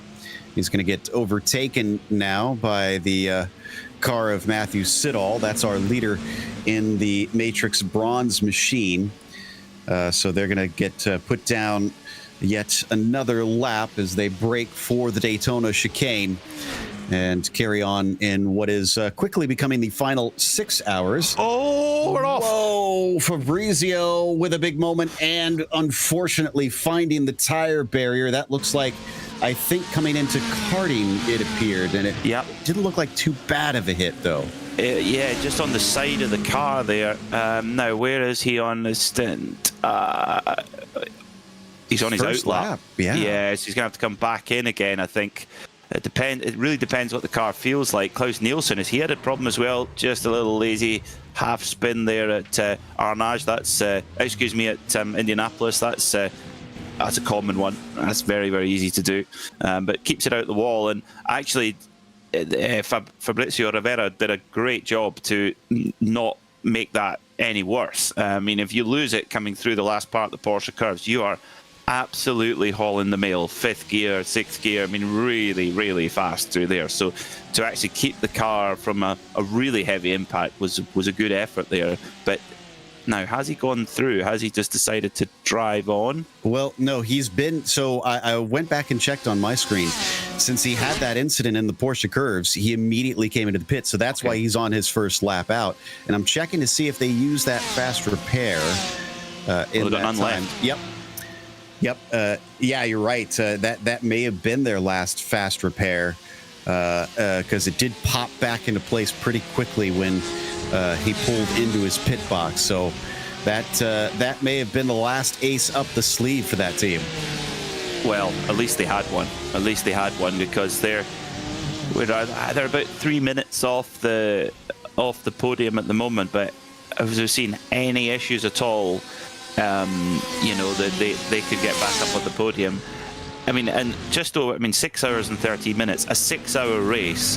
If you do a 6-hour race on iRacing, if you run that clean, you've done an incredible job. That's very rare to run a 6-hour race clean. So don't bear that in mind. And you're doing a 6-hour race having done 18 hours up to now. So we labour the point, we're ticking everything off the bingo card here, but 6 hours is a long old stretch to the flag. Well, I think it's going to be an extremely long run for Gareth Earl, because I'm just noticing in the chat from him, I think he's saying that he is the last driver for Fendi Black, and that's the 400. That's the last car running in the entire field. And he says, last driver standing for Fendi Black team, trying to get us across the line one way or another. It's hard work. Let's go. He's been in since lap 176. He's on lap 210 now in that GT3R car. So if he's saying what I think he's saying, he's literally going to have to be in for another 6 hours and 12 minutes. And he's already been in for what looks like 2 hours. Yeah. Oh, my goodness. In fact, make that 3 hours, actually. So that will be a 9-hour drag to the flag. That, everyone get behind the 400 team then. 400 Fendi Racing Black team, their last car running, 11th in class. But to get it over the line, Gareth Earl, we're right behind you. We're totally impartial in the commentary box, but you can't help but root for the team who are in last and they're wanting to get it to the flag. 100%. I love to see a story like that where the driver is tenacious enough, they're not giving up. And on top of things, 35 laps down from the next nearest car. They've had their fair share of woes, it appears. Now, don't forget that when we wrap up, me and Peter, on this section of commentary, we've got more to come a little bit later on. In fact, I think, Peter, you're going to be coming back for the last bit, if I recall. Yeah, and myself and Justin Prince. Oh, wonderful. Looking forward to that. That'll be switching over to part 4 on YouTube. So it will be a different video, but it'll be the same coverage, just carrying on exactly where we left off. Yeah, but myself and Justin Prince will take you to the 3-hour run to the flag, which I'm really looking forward to that, to see how things shake out. It's still very, very tight in GTE, just half a minute between. Now, what's happened to Michael Chiron for Cars Racing? Does he? Oh dear. Just that Tete Rouge just loses it and it noses into the barrier now. Do they have any fast repairs left? Yes, they've got one. They've got one, have the 31 crew. They're running 10th in class at the moment, 12 laps behind the next car. So, yes, do you, well, depends how bad that damage is, whether they use that fast repair or not. I'm checking on my screen. I know we're looking at one of our GTPs. The nose is a little crinkled of the 31, but otherwise it seems to be, tracking straight out there. So we'll see whether or not he comes in this lap, because they're on lap 4 of the stint. That's still very early. But like you said, 11th or 10th in class, second to last in the GT3s. I have to imagine that's the least of their concerns, to be off sequence right now. Yes, I think so.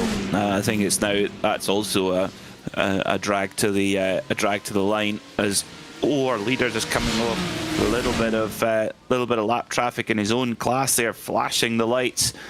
That Porsche 963 and dives into the pit lane then. So our leader, right, just coming towards the top of the clock hour. ST Racing Esports come into the pits. Peter Brett negotiates that really tricky pit entrance there at the Circuit de la Sarthe, and into the pits for another pit stop. 6 hours and 9 minutes to go. They are nowhere near the point of relaxing. If they've got just over a 2-minute lead, you think, oh, in modern context, that's an eternity. In the virtual world, that isn't. That's one tiny little delay, one tiny problem. Come in, hit the marks, up on the jacks for 4 new Michelin tyres and a big slug of fuel and a bit of virtual energy, as they call it, with the hybrid powertrain. And to your point about how easily this can go away, think back to the SimHQ Motorsports orange car that we were covering, and how for them it was nothing but a simple tow to get back into pit lane because they were out of fuel. 6 minutes lost there because of that. So now, take that, plus if you have a wreck there where you have to repair some damage, 2 minutes and some change can go away in the blink of an eye. And I think, was that a driver change that we saw? No, it still looks like it's Peter Brett staying inside the car. He will emerge into what looks to be some relatively clean air, so at least he can try and tick off some laps. That is assuming that he isn't overtaken. No, maybe not clean laps, as Andy Jenks is going to be to his left-hand side. And boy, that was a little bit tight, as the timing couldn't have been any worse down into the Dunlop chicane. That was, the Kinaran Racing car in 7th place in class going by, and you've got to be very careful on those cold tyres. These GTP cars, they don't have tyre warmers, so the tyres are cool, they're needing warmed up, and the car has a very, very aggressive power delivery under that GTP rule set. They use about 600 horsepower from the internal combustion engine and about a further 70 horsepower from the electric motor. But unlike most Le Mans hypercars, they aren't four-wheel drive, they're rear-wheel drive. So you're putting all that power and torque through the rear wheels, and on cold tyres that can make them a real handful. I mean, look at Le Mans this year, where you saw the cars coming up to speed after a pit stop, cold tyres, and it just looked almost impossible to keep the car in a straight line. You can't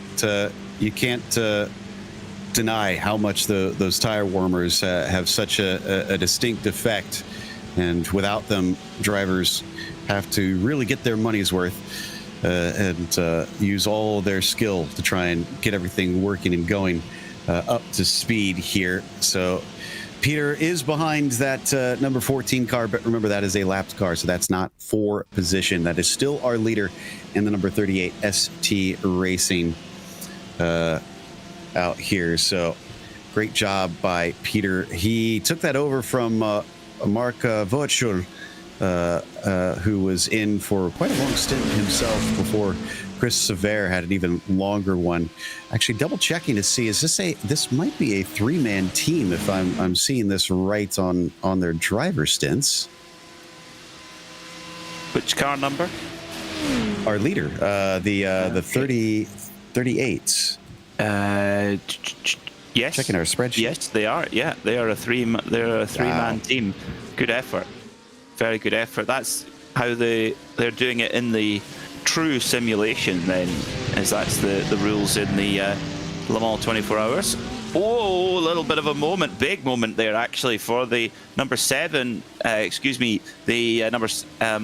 Oh dear, number 14, double 7, 14 car there coming out of Arnage, just nearly spun and actually right in front of the leader. And there's an example, Joe, of just how it can go wrong in just the blink of an eye. There are so many things that you can't control, and racing in general, and especially in endurance racing, you can control a whole lot of things and do as much as you can to kind of have it under your thumb. But sometimes stuff happens that you just can't hold on to it. Well, with just a couple minutes left, why don't we give that quick rundown once again for the last time during the late night stints for me. But as we said, it's been well into the day in the virtual world. Let's give our top 5 of each of the classes. And up in the GTPs, ST Racing has taken over the lead, but has held on to it for the past hour that we've been covering.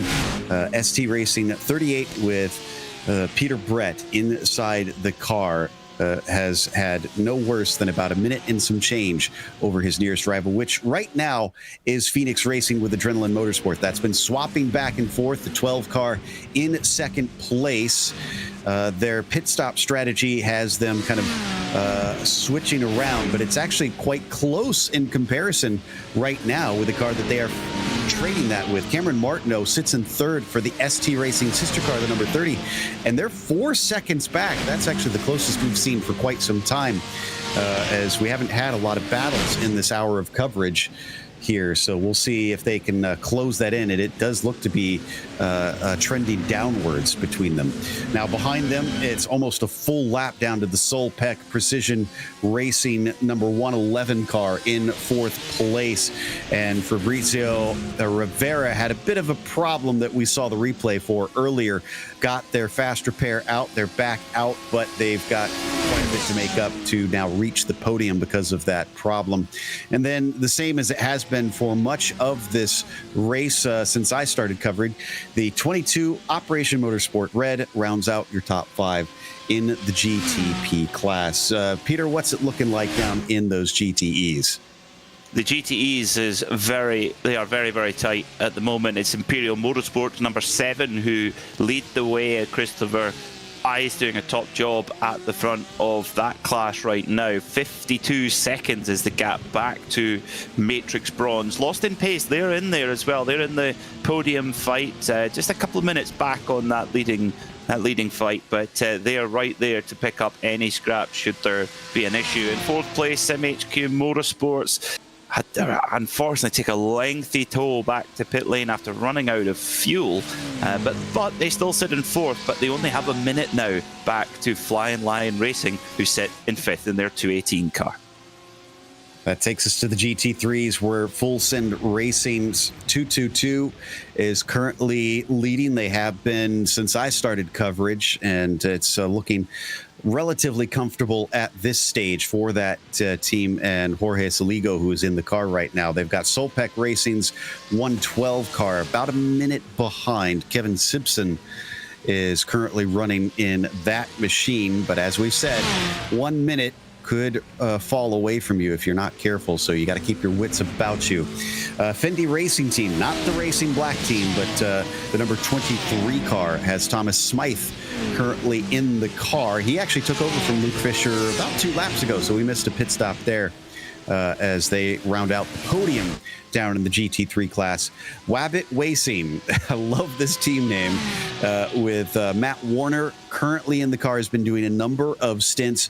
They were in 5th for part of the time this evening, and they've jumped up to P4 now. And then you get down to the last of our top 5, Matrix Silver. We watched them make that move to move into the top 5, with Klaus Nielsen taking over from Mike Patterson and moving them up into that top 5 category. So well done to them. Well done to everybody still racing of these 28 cars still out on the track. We are not done. 6 hours left to go now. We'll have another short break before Peter will be back with Justin Prince for the final 3 hours of coverage. Peter, thank you so much for joining. As I told you behind the scenes, this was just an utter joy.